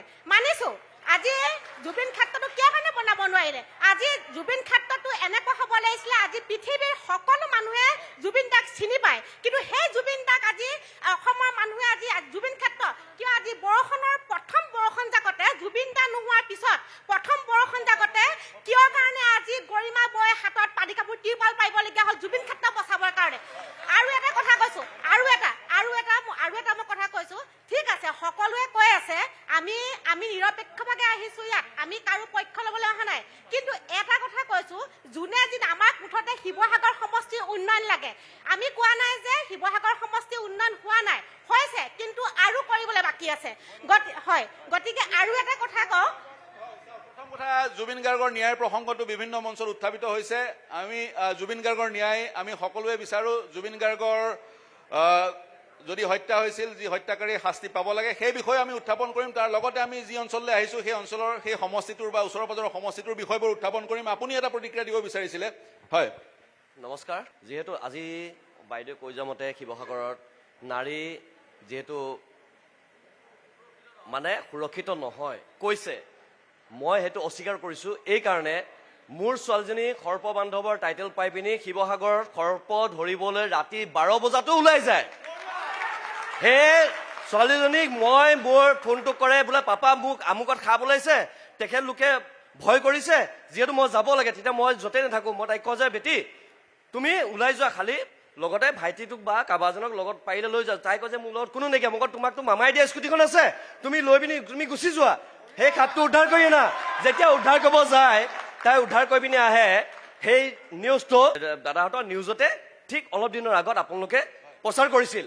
সেইকাৰণে কয় যে নাৰী সুৰক্ষা আজি শিৱসাগৰ হৈ আছে, এইটো ফাৰ্ষ্ট প্ৰমাণ। 2 নম্বৰ, যিহেতু দাদা এজনে কংগ্ৰেছৰ কৈ গৈছে অলপ দিনৰ আগত, যিহেতু তেখেতলোকৰ দিনত যেন সকলো যেন সুৰক্ষিত আছিলে, নাইকিয়া। কাৰণটো মই নিজে 2001 চনত অসমীয়া বোলছবি মৰমী সবানে লগৰীত যিহেতু বোলছবিত মই তাত গৈ পিনি এটা নৃত্য কৰিছিলোঁ, এটা নহয় যে 4টা ঘটনাটো কি হৈছে, সেই নৃত্যটো কৰি পিনি মই ঘূৰি অহাৰ পিছত মই প্ৰণৱ গগৈ ডাঙৰীয়াৰ তেওঁলোকৰ ৰেড ক্ৰছ ৰোডত মই যেতিয়া পোষ্টাৰ লগাওঁ, তেতিয়া সমীৰ গগৈ ডাঙৰীয়া আহি পিনি মোক এটা গোৰ মাৰিছিল পোষ্টাৰ লগোৱাৰ কাৰণে। তেতিয়া মই কেনেকৈ সুৰক্ষিত হ'লো? কোনে ক'ব? হয় ডাঙৰীয়া, হয় হয়, মই পিছলৈ আপোনাৰ ওচৰলৈ আহিম, আপোনাৰ ওচৰলৈ কৈ লওক। মই ৰিদীপ ডেকা, জাতীয় সংগ্ৰামী সেনা অসমৰ শিৱসাগৰ জিলাৰ সম্পাদক। যিটো সময়ত আচলতে আমি শিৱসাগৰখনৰ উন্নয়নৰ কথা বতৰা পাতি থাকিব লাগে, সেইটো সময়ত আচলতে সমগ্ৰ অসমৰ উন্নয়নৰ কথা বতৰা বা ইজনে সিজনক বোকা ছটিয়াৰ কথা বতৰাৰ কথাটো শিৱসাগৰবাসীৰ কাৰণে এটা দুৰ্ভাগ্যজনক এটা বিষয়। 2 মিনিট মই সময় ল'ম। এতিয়া বিভিন্ন সময়ত আমি কৈ আহিছে যে শিৱসাগৰখনৰ উন্নয়ন হৈছে। জাতীয় সংগ্ৰামী সেনাৰ তৰফৰ পৰা এটা কথা ক'ব বিচাৰিছোঁ, সঁচা অৰ্থত শিৱসাগৰত কিন্তু আজিৰ তাৰিখত উন্নয়ন নাই হোৱা। এইটো কাৰণে নাই হোৱা বুলি কৈছোঁ, 2-এটা যদিও ৰাস্তা পথ হৈছে বুলি কৈছে, সাধাৰণ মানুহ উপকৃত হোৱাকৈ শিৱসাগৰত উন্নয়ন নাই হোৱা। আজি যদি আপুনি শিৱসাগৰৰ জয়সাগৰস্থিত শিৱসাগৰ অসামৰিক চিকিৎসালয়লৈ যায়, এতিয়া 300জন ৰোগীৰ কাৰণে এজন চিকিৎসক আছে। কেতিয়াও আচলতে এজন চিকিৎসকে 300জন ৰোগীক চিকিৎসা কৰাটো কেতিয়াও সুৰক্ষিত হৈ নাথাকে আজিৰ তাৰিখত হাৰ্টৰ টেষ্ট কৰাৰ কাৰণে যদি তাত আপুনি ECG কৰিবলৈ যায় ইকো কৰিবলৈ যদি যায় তাত আপুনি সেই সুবিধা নাপায় গতিকে তেনে ক্ষেত্ৰত নিশ্চিতভাৱে দৰিদ্ৰ মানুহখিনি সুৰক্ষিত হ'ব পৰাকৈ আমাৰ শিৱসাগৰত স্বাস্থ্য বিভাগৰ ফালৰ পৰা কোনো ধৰণৰ ব্যৱস্থা আজিলৈকে কৰিব নোৱাৰিলে এই ক্ষেত্ৰত বিধায়কজন সম্পূৰ্ণৰূপে বিফল হৈছে ৰাস্তা পথৰ উন্নয়নৰ কথা বতৰা কৈছে মই এই মুহূৰ্তত যদি কোনোবা মোৰ লগত যাব বিচাৰে জোলাগাঁওবাসী ৰাইজে 2023 চনত শিৱসাগৰৰ বিধায়ক মহোদয়লৈ আনুনয় বিনয় কৰিছিল এটা পথ ঠিক কৰি দিবলৈ যাৰ প্ৰমাণ মোৰ লগত আছে কিন্তু আজিৰ তাৰিখতো জোলাগাঁওবাসীয়ে সেই ৰাস্তাটো পাবলৈ সক্ষম নহল আজিৰ তাৰিখতো আচলতে গোটেই অসমত উন্নয়নৰ ঢাকঢোল বজাই থকা হৈছে আজিৰ তাৰিখতো জয়সাগৰত মানুহে বাহৰ হাকুৰেদি আচলতে পাৰ হ'বলগীয়া এটা পৰিৱেশ হৈছে গতিকে বিভিন্ন দল সংগঠন বা বিভিন্ন ৰাজনৈতিক দলসমূহে এটা কথা কৈ আছে যে কি কৰিলে তাত ক'বলগীয়া নাই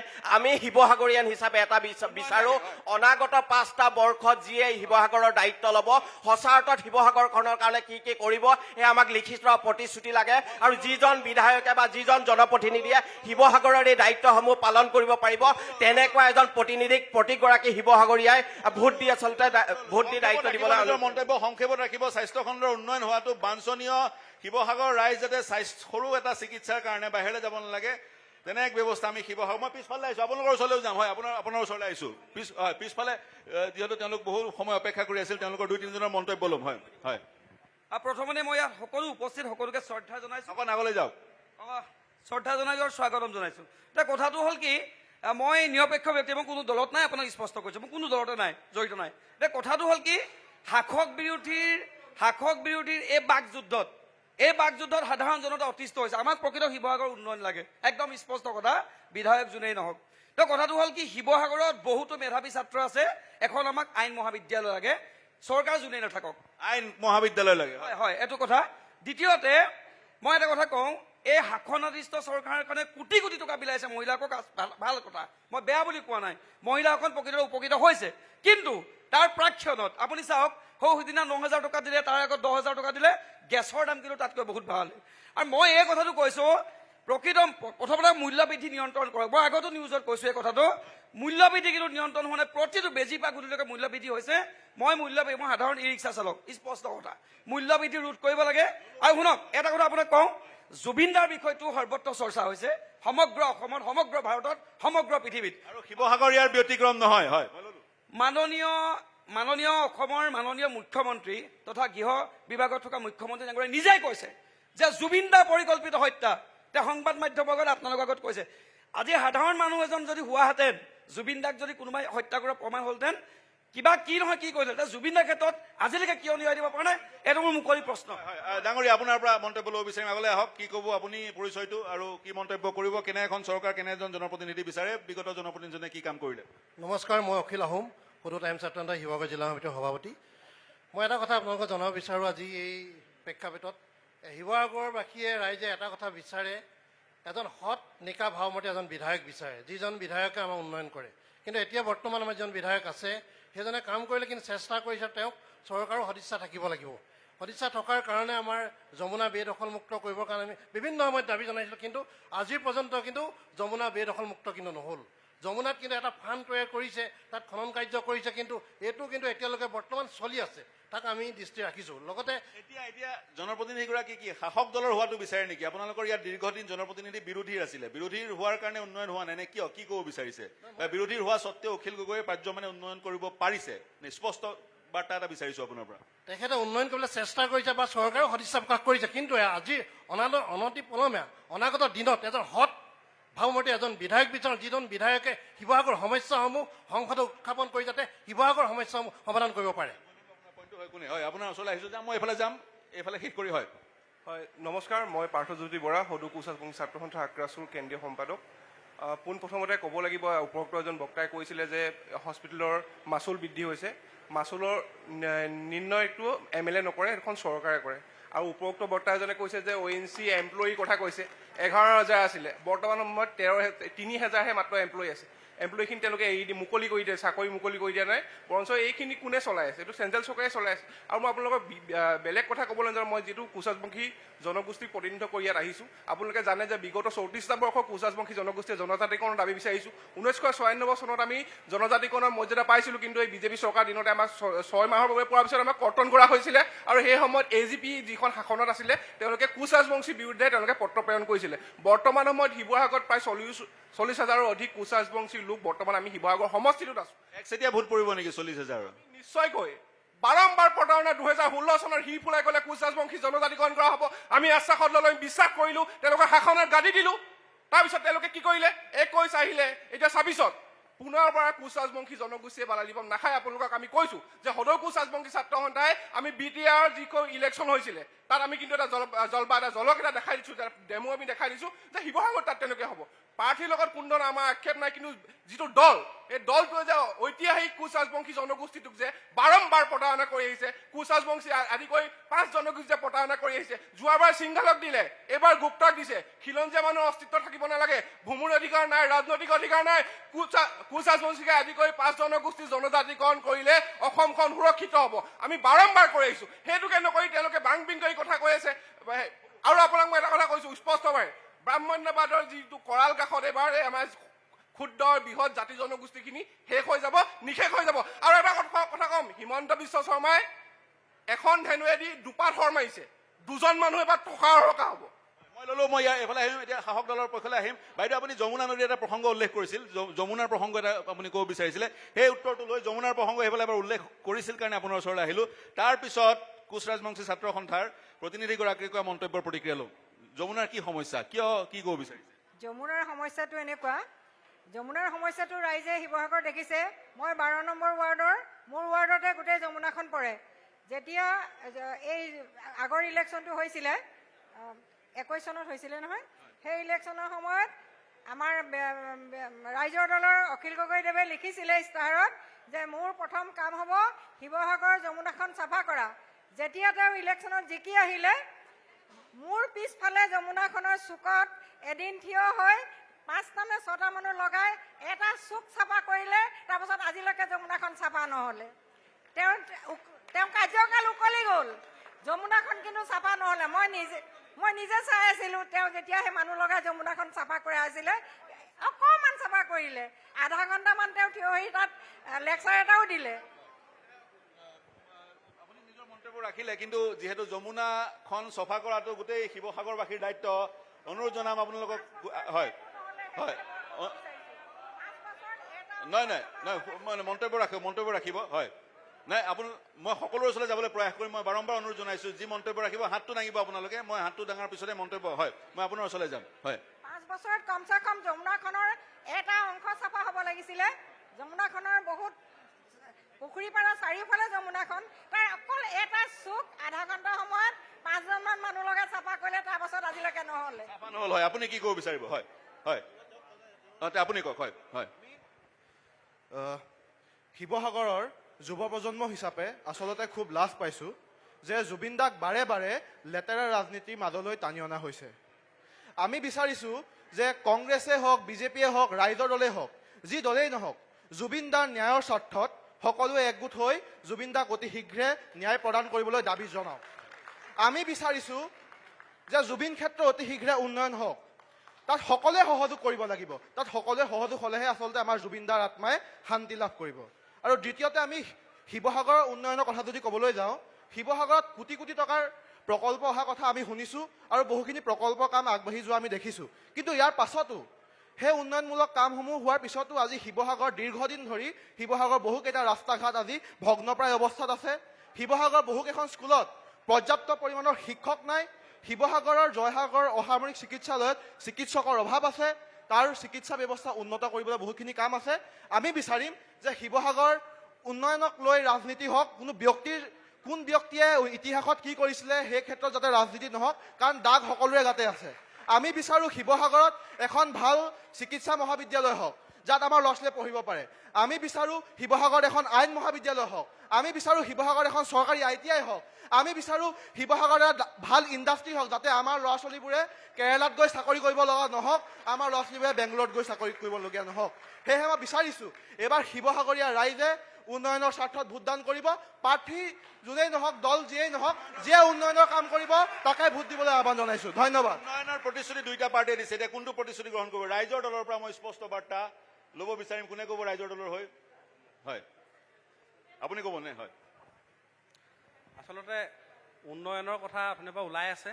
মই প্ৰথমতে এটা কথা কওঁ, আপোনালোকৰ বিজেপিৰ যিসকল প্ৰতিনিধি আছে তেওঁলোকে কিন্তু ডিমৌ বিধানসভা সমষ্টিটোৰ উন্নয়নৰ কথা তেওঁলোকে আমাৰ ইয়াত উদাহৰণ হিচাপে দিয়ে। মই আপোনাক এই পেপাৰখন দেখাব বিচাৰিছোঁ। এইখন দেউৰী টিঙৰ হয়, 15 বছৰে কিন্তু এখন দলং আজিলৈকে সম্পূৰ্ণ নহ'লে। বাঁহৰ দলঙত অহা যোৱা কৰি আছে। পেপাৰত নিউজ এই হৈ গ'ল ডিমৌ সমষ্টিৰ তেওঁলোকে যিটো মডেল সমষ্টিৰ উন্নয়নৰ কথা শিৱসাগৰত তেওঁলোকে ক'বলৈ আহে। ডিমৌৰ প্ৰকৃত উন্নয়নৰ ছবি কিন্তু এয়া। আৰু দ্বিতীয়, এতিয়া যি বিষয় তেওঁ ক'লে যে এইকেইটা কথা আমি শিৱসাগৰত বিচাৰিছোঁ, এইকেইখন প্ৰতিষ্ঠান শিৱসাগৰত বিচাৰিছোঁ, এইকেইখন প্ৰতিষ্ঠান শিৱসাগৰত নাই, ITIকে ধৰি মেডিকেল কলেজকে ধৰি, সেয়া আপোনালোকৰ প্ৰাৰ্থীজনে কেনেকৈ নিশ্চিত কৰিব? চাওক, আমাৰ বিগত যি 5 বছৰত অখিল গগৈ ডাঙৰীয়া বিধায়ক হৈ আছিলে, এই 5 বছৰত অখিল গগৈ ডাঙৰীয়াই শিৱসাগৰত ইঞ্জিনিয়াৰিং কলেজ, ল' কলেজ, শিৱসাগৰত ITI সকলোৰ কাৰণে মুখ্যমন্ত্ৰীক স্মাৰক পত্ৰ বাৰে বাৰে স্মাৰক পত্ৰ দিছে।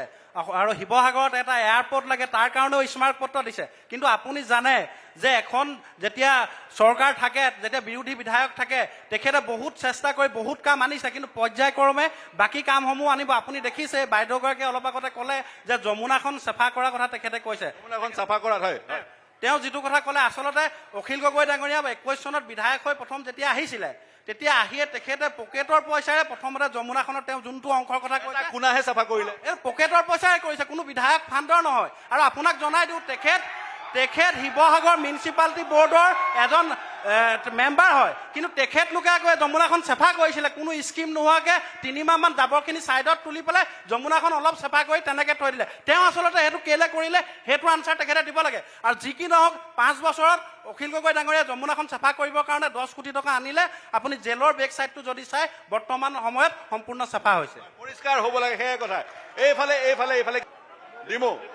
হয় হয় হয় হয়, কোনে ক'ব? আপুনি ক'ব। হয়, কওক। চাওক, এই যিখন আমাৰ ডিবেট আজি ইয়াতে হৈছে, এইটো আমাৰ 3টা সমষ্টিলৈ হৈছিলে।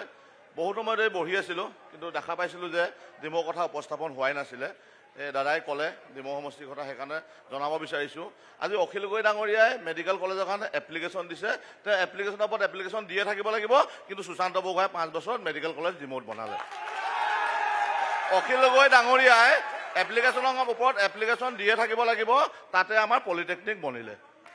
অখিল গগৈ ডাঙৰীয়াই এপ্লিকেশ্যনৰ ওপৰত এপ্লিকেশ্যন দিয়ে থাকিব লাগিব, কিন্তু আমাৰ ডিমৌ সমষ্টিত আজিৰ দিনত কেঞ্চাৰ হস্পিটেল বনিলে।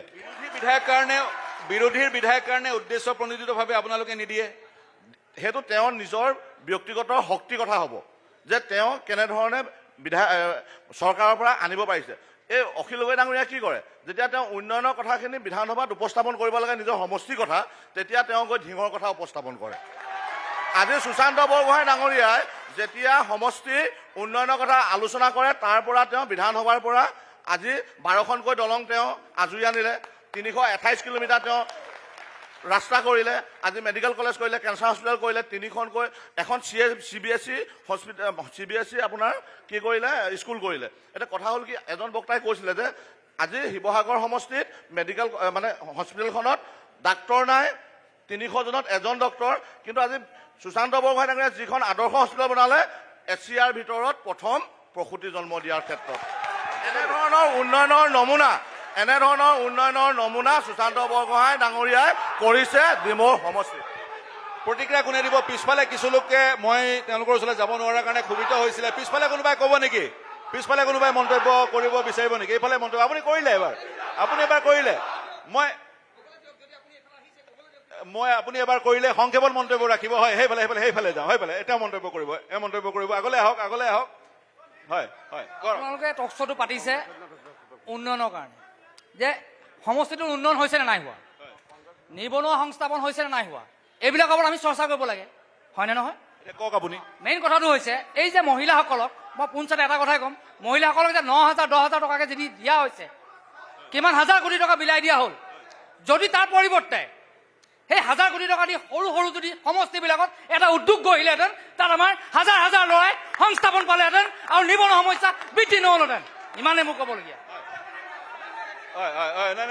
সেইফালে আপুনি ক'লে এবাৰ, সেইফালে আপুনি ক'লে এবাৰ, সেইফালে হয়, আপুনি ক'লে এবাৰ আহিম, পিছফালে আহিম।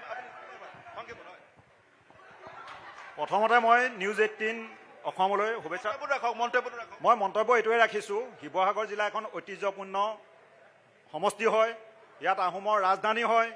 গতিকে আমি যিটো দেখিছোঁ, আহোমৰ যিটো ৰাজধানী বুলি আমি গৰ্ব কৰি আছোঁ, এতিয়া কি হৈছে, আমাৰ আমাৰ জকাটো আছে। 1 নম্বৰ অকল জকাটো, আৰু দ্বিতীয়তে সন্মানজনক ইয়াত বিধানসভা নিৰ্বাচন হ'ব লাগে, যাতে ইজনে সিজনক যাতে মানে এই যিটো চৰিত্ৰ হননৰ যাতে মানে বিষয়বিলাক আহিব নালাগে। মই এইটো ভাবোঁ, মই বিজেপি বুলিয়ে নহওক, ৰাইজৰ দল নহয়, মই সকলোকে আহ্বান জনাওঁ যোৱা 5 বছৰত কোনে কি কৰিলে তেওঁলোকে সেইভাগে কওক, আৰু অহা 5 বছৰত তেওঁলোকে শিৱসাগৰ সমষ্টিৰ কাৰণে কি উন্নয়ন কৰিব তাৰ ওপৰত তেওঁলোকে আলোচনা কৰক। এইটো পইণ্টটো হয়, আপুনি এটা ক'ব বিচাৰিছিল, মই যাম। হয়, নমস্কাৰ, মোৰ নাম পোহৰাম পাংগিং। মই যোৱা বছৰ 25 চনত আদৰ্শ খেতিয়ক বঁটাপ্ৰাপ্ত। মই এই যোৱা 5 বছৰে আমাৰ দিচাংমুখৰ পৰা মোৰ ফাৰ্মৰ উৎপাদিত বস্তু মই বাহিৰলৈ পঠিয়াওঁ, কিন্তু আমাৰ লোকেল বিধায়কে একবাৰো আমাৰ কৃষকৰ লগত নবহিলে, এবাৰো কথা নাপাতিলে। কিন্তু আমাৰ গাৰ্জেন মিনিষ্টাৰ আহি মেলি আমাক সহযোগ কৰি মেলি ডুবাইলৈকে পঠোৱা আমাক ব্যৱস্থা কৰি দিলে, আৰু চিফ মিনিষ্টাৰে আমাৰ কলকাতালৈকে পঠোৱাবোৰ যিবোৰ টুইট কৰিছে, কিন্তু আমাৰ লোকেল যোৱা বিধায়কে কিন্তু আমাক একো এটা টুইটো নকৰিলে, একো এটা আমাক মন্তব্য নকৰিলে। কিন্তু মই এতিয়া বিচাৰোঁ, এটা ভোটাৰ হিচাপে শিৱসাগৰত উন্নয়নটো লাগে, উন্নয়নৰ পক্ষতে এবাৰ ভোট হওক। অখিল গগৈ সমৰ্থকে কিবা ক'ব বিচাৰিব নেকি? হয়, যদি ক'ব বিচাৰে মই হাত দাঙিবলৈ অনুৰোধ জনাম। হ'ল, হয়, মই আঁচনিৰ ওপৰত অকণমান ক'ব বিচাৰিছোঁ। চাওক, দাদাই ঠিকে কথা কৈছে যে লৈছোঁ, কিন্তু বাকীসকলৰ ওচৰলৈ মই যাব পৰা নাই। হয়, চাওক, এতিয়া দাদাজনে কৈছে যে আঁচনিৰ জৰিয়তে পইচা দি সেই পইচাখিনি অপব্যৱহাৰ কৰাতকৈও ডাঙৰ ডাঙৰ ইণ্ডাষ্ট্ৰি কৰা হ'লে ভাল আছিলে। হয়, এটা কথা মই আপোনাক ক'ব বিচাৰিম, আজি আমাৰ ডিমৌ সমষ্টিত 32,000 মহিলাই 10,000 টকাকৈ পইচা পালে উদ্যমিতা আঁচনিৰ জৰিয়তে। যি 10,000 টকা পালে, আমাৰ আজি চৰকাৰীভাৱে তথ্য আছে, আপোনালোকে বিশ্লেষণ কৰি চাওক, 6,000 মহিলাই কিন্তু 10,000 টকা পোৱাৰ পিছত লাখপতি বাইদেউলৈ ৰূপান্তৰিত হ'ল। তাৰমানে তেতিয়াহ'লে তেওঁলোকে সৰু সৰু উদ্যোগিক গঠন কৰি তেওঁলোকে নিজকে স্বাৱলম্বী 6,000 মহিলাই ডিমৌ সমষ্টিত কৰিলে। এই কথাটো চৰকাৰীভাৱে তথ্যত আছে, এই কথাখিনি আপোনালোকে জানি ল'ব লাগে। মই এইফালে আহিব বিচাৰিম। এওঁলোকো আছে, আহিছে। আপোনাকে ধৰিছোঁ, আপোনাৰ পৰিচয়টো আপুনি কওক, কি ক'ব, কি সমস্যা? হয়, মই এওঁৰ পৰা সুধিলোঁ, তাৰপিছত আপোনাৰ ওচৰলৈ যাম। নমস্কাৰ, আপোনালোকে আজি চুপাৰী কৰ্মচাৰী, মই প্ৰেচিডেণ্ট হয়। আপোনালোকক মতাৰ কাৰণে আমি ভাল পাইছোঁ, আপোনালোকৰ চেনেলক ধন্যবাদ দিছোঁ। ইয়াত মই বিশেষ ক'বলৈ একো নাই। শিৱসাগৰত যোনে বিধায়ক জিকক, ইয়াত মই দুখী শিৱসাগৰ ৰাইজকে দিম। ইয়াত শিৱসাগৰ চাফাই কৰ্মচাৰীসকলৰ সমস্যাবোৰ সমাধান হৈছে নে? প্ৰথমত যিটো ইয়াত মই যিবিলাক আপোনালোকৰ এইবিলাক নিউজ চলি থাকে মই চাই আছোঁ, কি হয়, বিজেপি বা কংগ্ৰেছ নিজৰ ভিতৰতে লাগি যায়, নিজৰ সমস্যাৰ ওপৰত তেওঁলোকে মিলি কামবিলাক নকৰে। এতিয়া মেডিকেল কলেজটো ডিমৌলৈ কেলে গ'ল, সেইবিলাক কথা ওলাইছে। এতিয়া বিজেপি মানুহবিলাকতো তাত মাত মাতিব লাগিছিলে। শিৱসাগৰ মেডিকেল যে নাহিলে, সেইটো বিজেপি মানুহবিলাকো মাত মাতিব লাগিছিলে। দুটা পাৰ্টি মিলি মাতিবলৈ। শিৱসাগৰ উন্নতি নহয়, কেলে ইয়াৰ আমাৰ মানুহবিলাক যিটো সচেতন বুলি কয়, মই তেনেকুৱা দেখি পোৱা নাই। তেওঁলোকৰ নিজৰ ভিতৰতে কাজিয়া লাগি শিৱসাগৰটো উন্নতি হ'বলৈ নিবিচাৰে। উন্নয়ন হৈছে নে? অখিল গগৈ আপোনালোকৰ ওচৰলৈ আহে। মাননীয় মুখ্যমন্ত্ৰীক ধন্যবাদ দিবলৈ বিচাৰোঁ। মুখ্যমন্ত্ৰী এইকাৰণে ধন্যবাদ, এবাৰ যিটো আমাৰ পৌৰবাদ চফাই কৰ্মচাৰী মেম্বাৰবিলাক আহিলে, লাগিলে সেইটো অখিল গগৈ দলৰ হওক, বিজেপি দলৰ হওক বা আমাৰ AJP দলৰ হওক, তেওঁলোকে চফাই কৰ্মচাৰী যিবিলাক সমস্যা আছিলে সেইটো লৈ তেওঁলোকে আগবঢ়াইছে আমাৰ সমস্যাৰ ওপৰত। এই 3টা দলকে মই ধন্যবাদ দিওঁ। এওঁ আহিছে, ধন্যবাদ জ্ঞাপন কৰিছোঁ। হয়, আপোনাৰ পৰিচয়টো কি, মন্তব্য? নমস্কাৰ, মোৰ নাম শ্ৰী তৈল গগৈ। মই অন্যান্য পিছপৰা শ্ৰেণী মৰ্চাৰ অসম প্ৰদেশৰ মই সংবাদ মাধ্যমৰ কৰ্মী। যিহেতু ইতিমধ্যে শিৱসাগৰখন যথেষ্ট ধৰণৰ এটা পৰিৱেশ সৃষ্টি কৰিছে, নিৰ্বাচনৰ সময়ত বিভিন্ন ধৰণৰ অভিযোগ আহি আছে। আমাৰ যিজন বিজেপি প্ৰাৰ্থী কুশলদৰী ডাঙৰীয়া, তেখেতৰ ওপৰতো বিভিন্ন ধৰণৰ ইতিহাসৰ এটা সম্বলনীয় এটা বিষয়ৰ ওপৰত দোষাৰোপ কৰি আছে বা জাপি দি আছে। আচলতে যিটো সময়ত তেখেতে পূৰ্বৰ তুলনাত যেতিয়া থাউৰা দুবাৰকৈ বিধায়ক আছিলে, হয়, সেইটো সময়ত কিন্তু চৰকাৰখন কিন্তু কংগ্ৰেছো আছিল, কিন্তু তেখেতক সেইটো সময়ত দোষাৰোপ কৰা মানে তেওঁলোকেতো একো কৰিব নোৱাৰিলে। এতিয়া সেই পুৰণা গুৰ যেনেকৈ উকতে ঠিক তেনেকৈ কৰি আছে। আৰু এটা কথা মন কৰিব, শিৱসাগৰ নিৰ্দলীয় বিধায়ক যেতিয়া অখিল গগৈ ডাঙৰীয়া শিৱসাগৰ জেলত সোমাই আছিল, তেতিয়া তেখেতে জেলৰ পৰা উলিয়াবলৈ আমাৰ শিৱসাগৰ মানুহে সচেতন ভোটাৰসকলে অখিল গগৈক জেলৰ পৰা উলিয়াব লাগে বুলি ভোট প্ৰদান কৰিছিল। ইতিমধ্যে তেওঁ জিকি আহিছিল আৰু তেওঁ পিছত সংবাদ মাধ্যমত কি ক'লে, শিৱসাগৰ মানুহে মোক কাম কৰিবলৈ দিয়া নাই, মোক শিৱসাগৰ মানুহে মোক জেলৰ পৰা ওলাবলৈহে ভোট দিছে। আৰু এটা কথা মন কৰিব, শিৱসাগৰ এই 5 বছৰত শিৱসাগৰ সমষ্টিটো উন্নয়ন কি বুলি ক'লে মই এটা কথা ক'ব লাগিব, শিৱসাগৰ এই 5 বছৰত লেখত লগা 5জনমান ঠিকাদাৰ এষ্টাব্লিছ হৈছে। মই নামকেইটা মই ৰাজহুৱাকৈ নকওঁ, ইয়াত কেৱল আৰু এটা কথা মন কৰিব, শিৱসাগৰ এতিয়া আমাৰ যিটো মহিলাসকলক আত্মনিৰ্ভৰশীল হোৱাৰ মানসেৰে অসমৰ মাননীয় মুখ্যমন্ত্ৰী মহোদয়ে যি পদক্ষেপ আগবঢ়াইছে গোটেই অল অসমত, এতিয়া কি কৈছে, এছাম লোকে কৈছে এই পইচাটো কেনেবাকৈ যদি আমাৰ নিবনুৱা কৰ্ম সংস্থাপনৰ কাৰণে এটা উদ্যোগ প্ৰতিষ্ঠা কৰাহেঁতেন যথেষ্ট উপকৃত হ'লেহেঁতেন। কিন্তু এটা কথা মন কৰিব, অখিল গগৈ ডাঙৰীয়াই এই নিৰ্বাচনৰ সময়ত আজি শেষ পৰ্যায়ত প্ৰতি ঘৰৰ নামঘৰত, প্ৰতি গাঁৱৰ নামঘৰবিলাকক, আমাৰ উপাসনাস্থলীবিলাকক লাখ লাখ টকাকৈ নগদ পইচা দিয়াৰ ব্যৱস্থা কৰিছে। আৰু ইতিমধ্যে আমি গম পাইছোঁ, সজমিন তদন্ত কৰি ইতিমধ্যে গাঁৱৰ কিছু লোকঘৰবিলাকতো তেওঁ কেছ পইচাকৈ নগদ পইচা দিছে। অখিল গগৈ সমৰ্থকে প্ৰত্যুত্তৰ দিব বিচাৰিব নেকি? সমৰ্থকৰ প্ৰত্যুত্তৰ মই ল'ব বিচাৰিম, কোনে ক'ব? হয়, আগলৈ আহক। হয়, আগলৈ আহক। হয়, তাৎক্ষণিকভাৱে প্ৰত্যুত্তৰ দিব বিচাৰিলে তাৎক্ষণিকভাৱে হাত দাঙি প্ৰত্যুত্তৰ দিব। হয়, বহুকেইটা অভিযোগ উত্থাপন কৰিছে, মই প্ৰত্যুত্তৰ বিচাৰি আছোঁ, কিন্তু আপোনালোকে তাৎক্ষণিক প্ৰত্যুত্তৰ দিয়া নাই। আগলৈ আহক। হয়, তেওঁ কি ক'লে শুনিলে? শুনিছোঁ। কথা হ'ল কি, উপৰোক্ত বক্তাজনে যিটো কথা কৈছে যে ইয়াত আমাৰ সম্পূৰ্ণ আপত্তি আছে, কাৰণ এখন গণতান্ত্ৰিক দেশৰ গণতান্ত্ৰিক চৰকাৰে কেৱল মাত্ৰ নামঘৰ বনাবলৈ 2 লাখ টকা মুকলিভাৱে অনুদান দিয়াটোকে উন্নয়ন নুবুজায়। আৰু উন্নয়ন লাগে বুলি যিটো প্ৰশ্ন দৰাচলতে কৰি থাকে, তাত যদি একাংশ মানুহক 5টা খিলন, মই যিহেতু ধৰ্মীয় সংখ্যালঘু সম্প্ৰদায়ৰ মৰিয়া জনগোষ্ঠীৰ পৰা বিলং কৰিছোঁ, তাত 5টা জনগোষ্ঠীক খিলঞ্জীয়া জনগোষ্ঠীক অসম চৰকাৰে খিলঞ্জীয়া হিচাপে স্বীকৃতি দিছে। তেনেস্থলত অসমৰ গৰীয়া মৰিয়াৰ সকলৰ উপাসনাস্থলীত কিয় তেওঁলোকে মুকলিভাৱে অনুদান আগ নবঢ়ালে? দ্বিতীয়টো প্ৰশ্ন, অসম চৰকাৰে এখন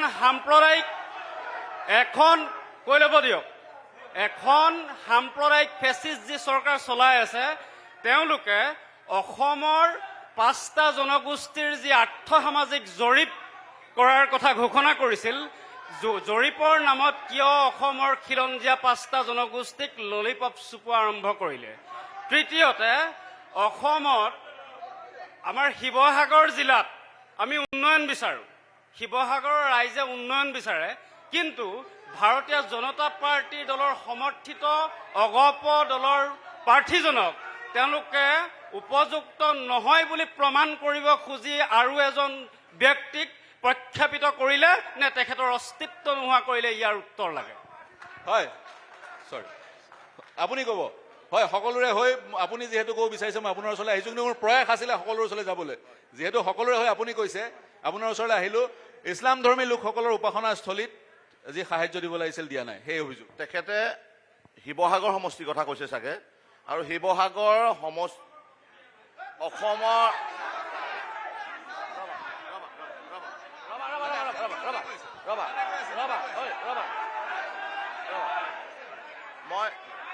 মই কৈছো শুনক, মই এতিয়া কৈছো ডিমৌ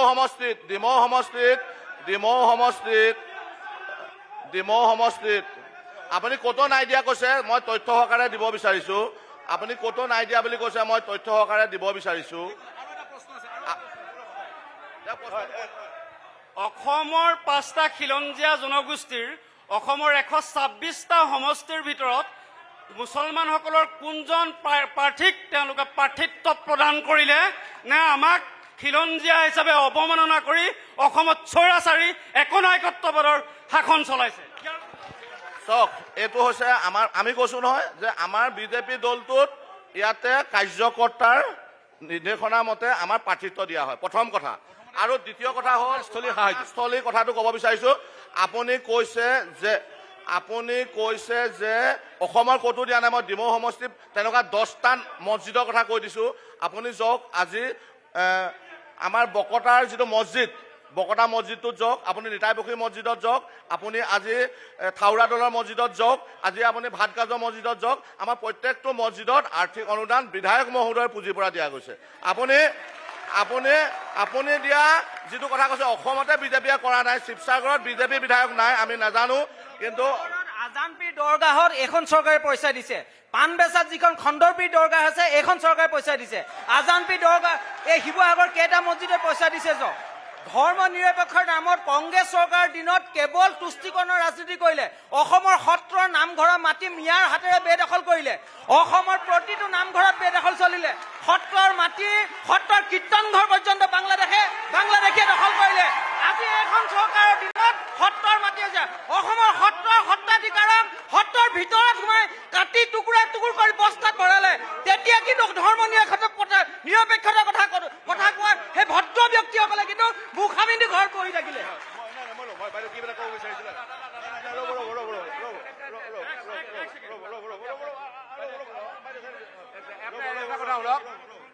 এটা কথা কৈ দিছো শুনক, এই শিৱসাগৰ হয় এখন, এই শিৱসাগৰখন না কংগ্ৰেছৰ হয়, না ৰাজ্য দলৰ হয়, না বিজেপিৰ হয়, না CPI CPM-ৰ হয়। এই শিৱসাগৰখন আমাৰ হয় আৰু আমি উন্নতিৰ কথাহে বিচাৰিম। আমি আহিছো আজি নিউজ চেনেলৰ যোগেদি পৰৱৰ্তী সময়ত অসমৰ মুখ্যমন্ত্ৰী যি হয় শিৱসাগৰৰ উন্নয়ন এটা আমি বাৰ্তা যোৱা বিচাৰিছো। আমি কাৰোবাৰ চুত্ৰলিপি শুনিবলৈ অহা নাই। আমি কোনো দলৰ নহয়, আমি নিৰপেক্ষ হিচাপে আহিছো। মই এজন সংবাদকৰ্মী হয়, 22 বছৰে শিৱসাগৰৰ পৰা সংবাদকৰ্মী হিচাপে বহুতে চিনি পায়। ভাতৃহঁতে বাইদেউহঁতৰ আমি ছাত্ৰ হয়। আমি শিৱসাগৰৰ উন্নয়নৰ ক্ষেত্ৰত কথা পাতিব বিচাৰিছো, আমি কাৰোবাৰ চুত্ৰলিপি বিচৰা নাই। কিন্তু আপুনি ক'ব বিচাৰিছে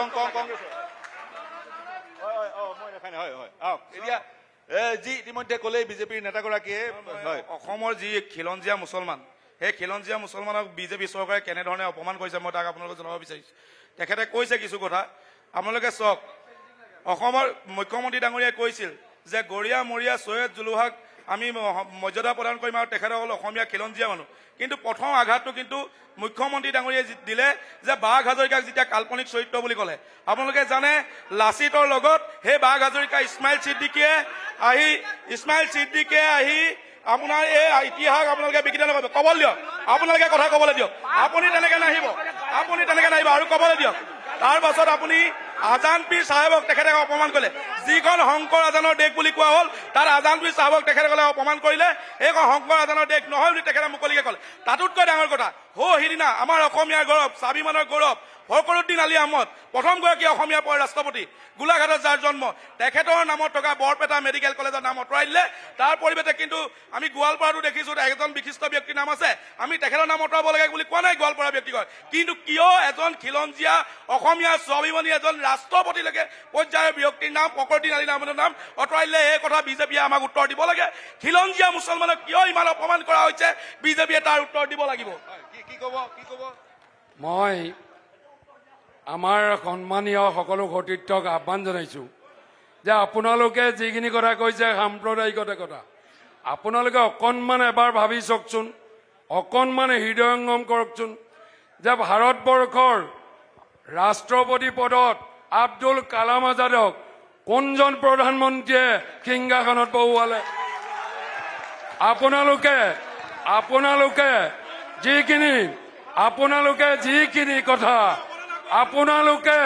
যিখিনি কথা ক'ব বিচাৰিছে যুক্তিৰে কথা কওক।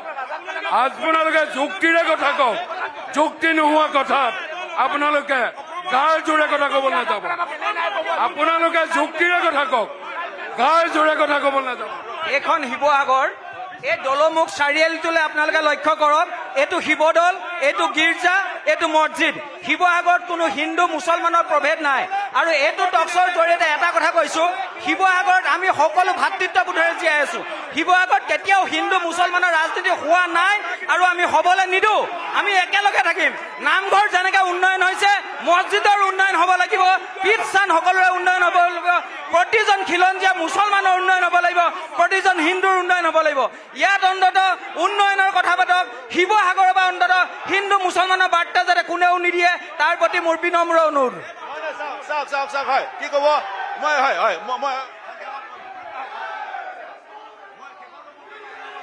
সকলোকে মই আন্তৰিক শ্ৰদ্ধা জনাইছোঁ। আপোনালোকে জয় জয় যদি হৈ গ'ল মনে মনে থাকক। মই এটা কথাই কৈছোঁ, এষাৰি বাক্যই কৈছোঁ, সেইটোৱে প্ৰতিপন্ন হ'ব শিৱসাগৰত। যোৱা 5 বছৰত শিৱসাগৰৰ বিধায়ক অখিল গগৈ বিধানসভাত যি ধৰণে বলিষ্ঠ কণ্ঠৰে গোটেই অসম জিনিছে, অসমৰ মাজত তেওঁ উপকৃত হৈছে। শিৱসাগৰবাসী ৰাইজে গম পালে তেওঁ পুনৰ শিৱসাগৰত বিপুল ভোটত জয় হ'ব, তাৰে আমি কামনা কৰিছোঁ। জয় অখিল গগৈ। শেষৰটো মন্তব্য আপোনাৰ পৰা লৈছো। বিজেপিৰ নেতাগৰাকীয়ে ক'লে, বক্তাগৰাকীয়ে ক'লে শিৱসাগৰ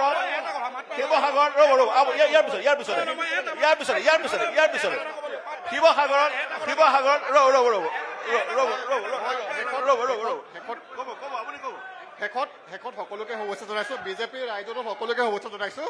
কিন্তু মোৰ এটা খালি বিজেপিৰ ভদ্ৰ দাদাজনক মই তেওঁ বৰ দুখ পাইছোঁ কথাটো। আমি প্ৰথমবাৰ অনুভৱ কৰিলোঁ যে APJ আব্দুল কালাম, মোৰ ধৰ্মটো মুছলমান আছিল, তেখেতসকলে ধৰ্মৰ যে কিমান পৰ্যায়লৈকে ভাবে, তেখেতক আমি শ্ৰেষ্ঠ বিজ্ঞানিক বুলি ভাবিছিলোঁ। দেশৰ প্ৰথমবাৰ আমি অনুভৱ কৰিলোঁ তেওঁ যে ধৰ্ম হয়, এই কথাটো মই তীব্ৰ বিৰোধিতা কৰিছিলোঁ। APJ আব্দুল কালামক মানুহ হিচাপে থাকিবলৈ ধৰ্মৰ বাদ বিচাৰ নকৰিব। মই সামৰিব লাগিব।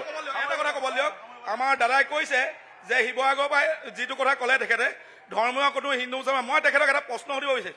যোৱা কেইদিনমানৰ আগত SRৰ নামত শিৱসাগৰ খিলঞ্জীয়া মুছলমানৰ ওপৰত যি অত্যাচাৰ কৰা হ'ল আৰু যিখিনি মানুহে কৰিছে, যিখিনি অভিযোগ কৰিছে, তেখেতসকলৰ বিজেপিৰ বুথ প্ৰেচিডেণ্ট হয় বা অন্যান্য বিজেপি কৰ্মকৰ্তা হয়, মই আপোনালোকক তথ্য সহকাৰে ক'ব পাৰোঁ। সেই SRৰ নামত খিলঞ্জীয়া মুছলমানক কিয় অত্যাচাৰ কৰা হ'ল, তেখেতে তাৰ উত্তৰ দিব লাগে।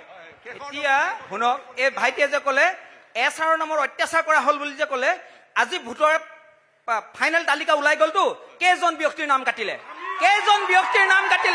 এইটো BLO কংগ্ৰেছৰ এটা নিকৃষ্ট ৰাজতন্ত্ৰ। আজি কেইজন মুছলমান ব্যক্তিৰ নাম কাটিলে কওক, প্ৰত্যেকৰে ভোটাৰ লিষ্টত নাম আহিলে। SR এটা প্ৰক্ৰিয়া, SR প্ৰক্ৰিয়াটো এইকাৰণে কৰা হৈছে যে কংগ্ৰেছৰ দিনত লক্ষ লক্ষ বাংলাদেশী মানুহক আমাৰ মৃত খিলঞ্জীয়া মুছলমানৰ নাম দি ভোটাৰ লিষ্টত নামত ভৰাইছিলে, সেইসকলক চিনাক্ত কৰি আমি উলিয়াব লাগিব। সেই কামটো কৰিছে। পোনপ্ৰথমবাৰৰ বাবে SR অসমলৈ আহিছে। আৰু মই এটা কথা কৈছোঁ, এই নিৰ্বাচনৰ সময়ত প্ৰত্যেকজন প্ৰাৰ্থীয়ে নিজে কৰা কামৰ খাতিয়ান লৈ যায়, সমষ্টিয়ে মানুহৰ ঘৰে ঘৰে প্ৰচাৰ পত্ৰিকা লৈ যায়। এতিয়া শিৱসাগৰৰ যিজন বিধায়ক, সেইজন বিধায়কে মই 5 বছৰত কিমান উন্নয়ন কৰিলোঁ, এটা সভাৰ এটা ভাষণত দেখা নাই, খালি কুশলদৰী আমুক। আজি মানুহৰ ঘৰে ঘৰে যাব লাগিছিলে, প্ৰচাৰ পত্ৰিকা বিলাব লাগিছিলে যে মই 5 বছৰত আমুক কৰিলোঁ। এতিয়া সেই ৰাইজৰ দলৰ মানুহে কেৱল নিউজ পেপাৰ বিলাইছে, 35,000 নিউজ পেপাৰ বিলাই ভাগৰি গৈছে, কিন্তু মানুহৰ ঘৰ চুক কাণ সোমাব পৰা নাই। আচলতে শুনক, ইতিমধ্যে যিটো কথা ওলাই আছিলে খিলঞ্জীয়া মুছলমানৰ কথাটো, খিলঞ্জীয়া মুছলমানক এই বিজেপি চৰকাৰে সম্পূৰ্ণভাৱে প্ৰতাৰণা কৰিছে। বিগত যি সৰ্বানন্দ সোণোৱালৰ যি চৰকাৰ আছিলে, এই চৰকাৰৰ দিনতে কিন্তু বিধানসভাত আকৌ বাঘ হাজৰিকা আছে বুলি স্বীকৃতি দিছিলে এইসকল ব্যক্তিয়ে। আৰু দ্বিতীয় কথাটো হৈ গ'ল, এওঁলোকে যিখন অসম দৰ্শন আঁচনি উলিয়াইছিলে, এই অসম দৰ্শন আঁচনিত কিন্তু তেওঁলোকে মছজিদৰ কাৰণে কোনো পইচা দিয়া নাই, অকল নামঘৰৰ কাৰণে দিছে। আৰু দ্বিতীয় সংবাদ প্ৰতিষ্ঠানৰ নাম উল্লেখ নকৰিব, প্ৰতিষ্ঠানৰ নাম উল্লেখ। বিজেপিৰ বক্তাজনে বাতৰি কাকত এখনৰ কথা ক'লে, মই নাম নলওঁ। তেওঁলোকৰ যোনটো দল বিজেপিয়ে ভুৱা অৰুণোদয় ফৰ্ম বিলাব পাৰে, কিন্তু আমাৰ দলে যদি বাতৰি কাকত বিলায় তেওঁলোকৰ অসুবিধা কি, ভয় কি? আৰু তেওঁলোকক এটা আমি এটা প্ৰত্যাহ্বান জনাওঁ, তেওঁলোকৰ যদি সৎ সাহস আছে সামাজিক মাধ্যমত লিখক, কুশলদৰী কোন আছিল, কুশলদৰী ক'ত কিয় বিখ্যাত, কুশলদৰী ওৰফে জয়ন্ত হাজৰিকা আজিৰ দিনৰ ৰাইজে কি বুলি জানে। যদি সৎ সাহস আছে তেওঁলোকে লিখক। অসমৰ আটাইতকৈ যিজন প্ৰাৰ্থী এগেইনষ্টত 11 পৃষ্ঠা কেছ চাৰ্জশ্বিট আছে, সেইটোৱে হৈছে শিৱসাগৰৰ বিধায়ক অখিল গগৈ। শিৱসাগৰৰ বিষয়ে কওক। হয়, শেষৰটো মন্তব্য, মোৰ সময় সমাপ্ত হৈছে, শেষৰটো হয়। শিৱসাগৰৰ সন্মানটো অটুট ৰাখক। মই সকলোকে অনুৰোধ জনাইছোঁ, শিৱসাগৰৰ যি সন্মান অটুট ৰাখক। মই আপোনালোকৰ ওচৰলৈ আহিছোঁ, শিৱসাগৰ জিলা সাংস্কৃতিক মহাসভাৰ সম্পাদক তলুকা দত্ত। আপোনালোকক মই কজোৰে এটা কথা আহ্বান জনাইছোঁ, বিগত আহিব লগা চৰকাৰৰ উন্নয়নৰ দিশত যিখিনি হ'ব লাগে, য'ত সমস্যাৰে নিৰ্বাপিত হৈ আছে শিৱসাগৰ, সমাধানৰ পক্ষ লওক। সামগ্ৰিকভাৱে সমগ্ৰ উন্নয়ন হৈছে অসমত, এইটো কথা ঠিক, কিন্তু শিৱসাগৰ সমষ্টিত সামগ্ৰিকভাৱে উন্নয়নৰ দিশ এতিয়াও বহু বাকী আছে সেই দিশৰ কথালৈ পৰৱৰ্তী কথালৈ আপোনালোকে যাওক। বৰাক ভেলীতে হওক বা আমাৰ ব্ৰহ্মপুত্ৰ ভেলীতে হওক, এই যে যিটো জিলা পুথিভঁৰাল, এই জিলা পুথিভঁৰালৰ লগত সংলগ্ন যিটো অডিটৰিয়াম, নজিৰ নাই কোনো জিলাতে নথকা।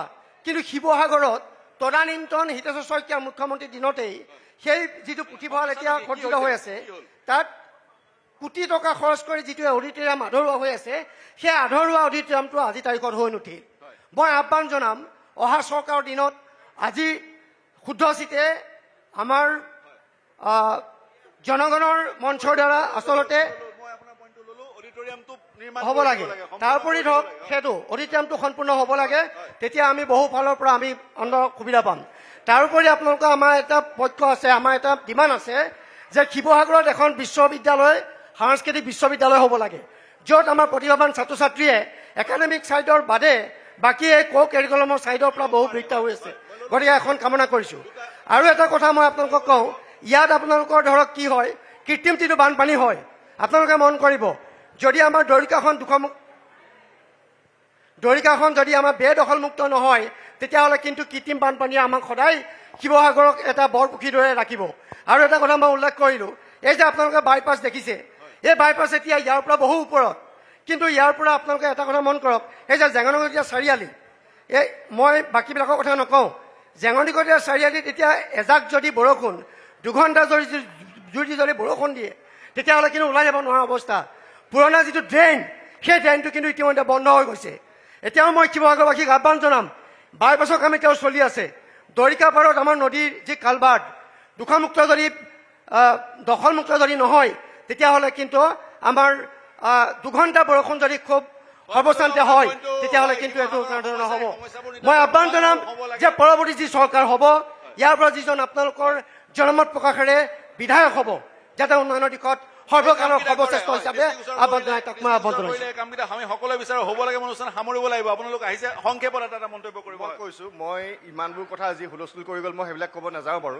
মই এইখন মঞ্চৰ জৰিয়তে বিজেপি দলক সুধিব বিচাৰিছোঁ যে বদৰুদ্দিন আজমল ডাঙৰীয়াই সিদিনাখন আমাৰ সন্মানীয় মুখ্যমন্ত্ৰীৰ বিৰুদ্ধে যি এটা মন্তব্য কৰিলে আপোনালোকে সকলোৱে গম পায়।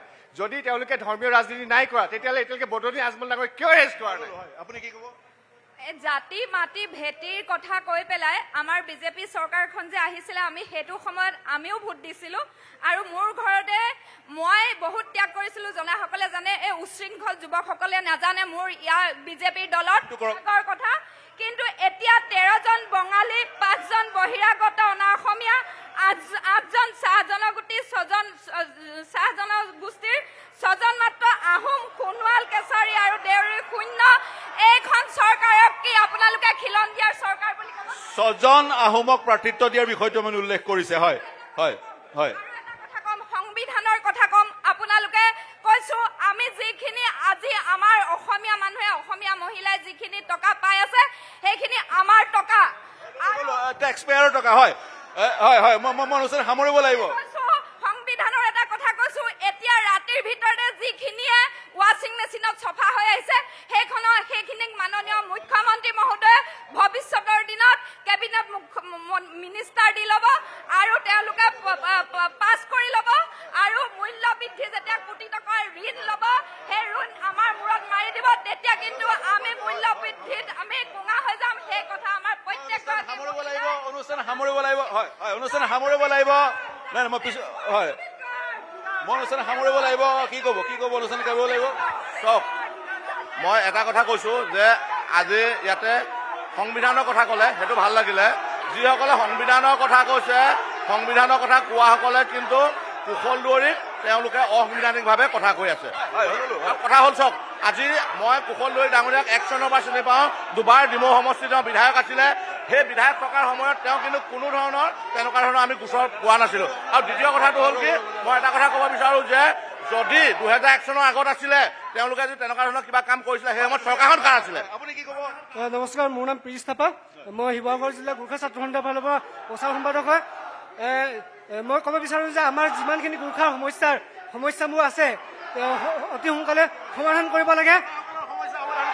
সামৰিব লাগিব। সকলোৰে ওচৰলৈ যাব নোৱাৰিলোঁ। হয়। আৰু শিৱসাগৰত বাস কৰি থকা গোৰ্খাসকলক মাটি পতা প্ৰদান কৰিব লাগিব। গোৰ্খাসকলৰ মাটি পত্ৰ কেৱল শিৱসাগৰতে নহয় বহুতত আছে।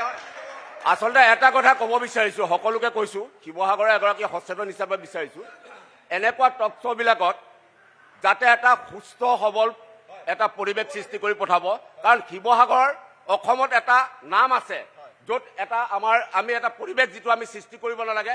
ইয়াতেই কৈছোঁ যে আৰু এটা কথা ক'ব বিচাৰিছোঁ, মই প্ৰথমে কৈছোঁ এইখন কোনো ৰাজনৈতিক দলৰ নহয়, আমি উন্নতিৰ কথা চিন্তা মই অনুষ্ঠান সামৰিব লাগিব। সকলোৰ ওচৰলৈ যাব নোৱাৰিলোঁ, সকলোৰ ওচৰলৈ যাব নোৱাৰাৰ কাৰণে ক্ষমা বিচাৰিছোঁ। শিৱসাগৰলৈ আহিলোঁ, আপোনালোকে আপোনালোকৰ মনৰ কথা ক'লে অনাগত 9 তাৰিখে আপোনালোকে আপোনালোকৰ গণতান্ত্ৰিক অধিকাৰ সাব্যস্ত কৰিব আৰু এনে এজন প্ৰতিনিধি আপোনালোকে নিৰ্বাচিত কৰিব যি গৰাকীয়ে শিৱসাগৰৰ সৰ্বাংগীন উন্নয়ন কৰা, শিৱসাগৰৰ কথা চিন্তা কৰে। এই চিন্তাৰ সময়লৈ অনুষ্ঠান সামৰিছোঁ। শিৱসাগৰবাসী মোৰ সৈতে সংযুক্ত হোৱাৰ কাৰণে অশেষ ধন্যবাদ। শুভৰাত্ৰি।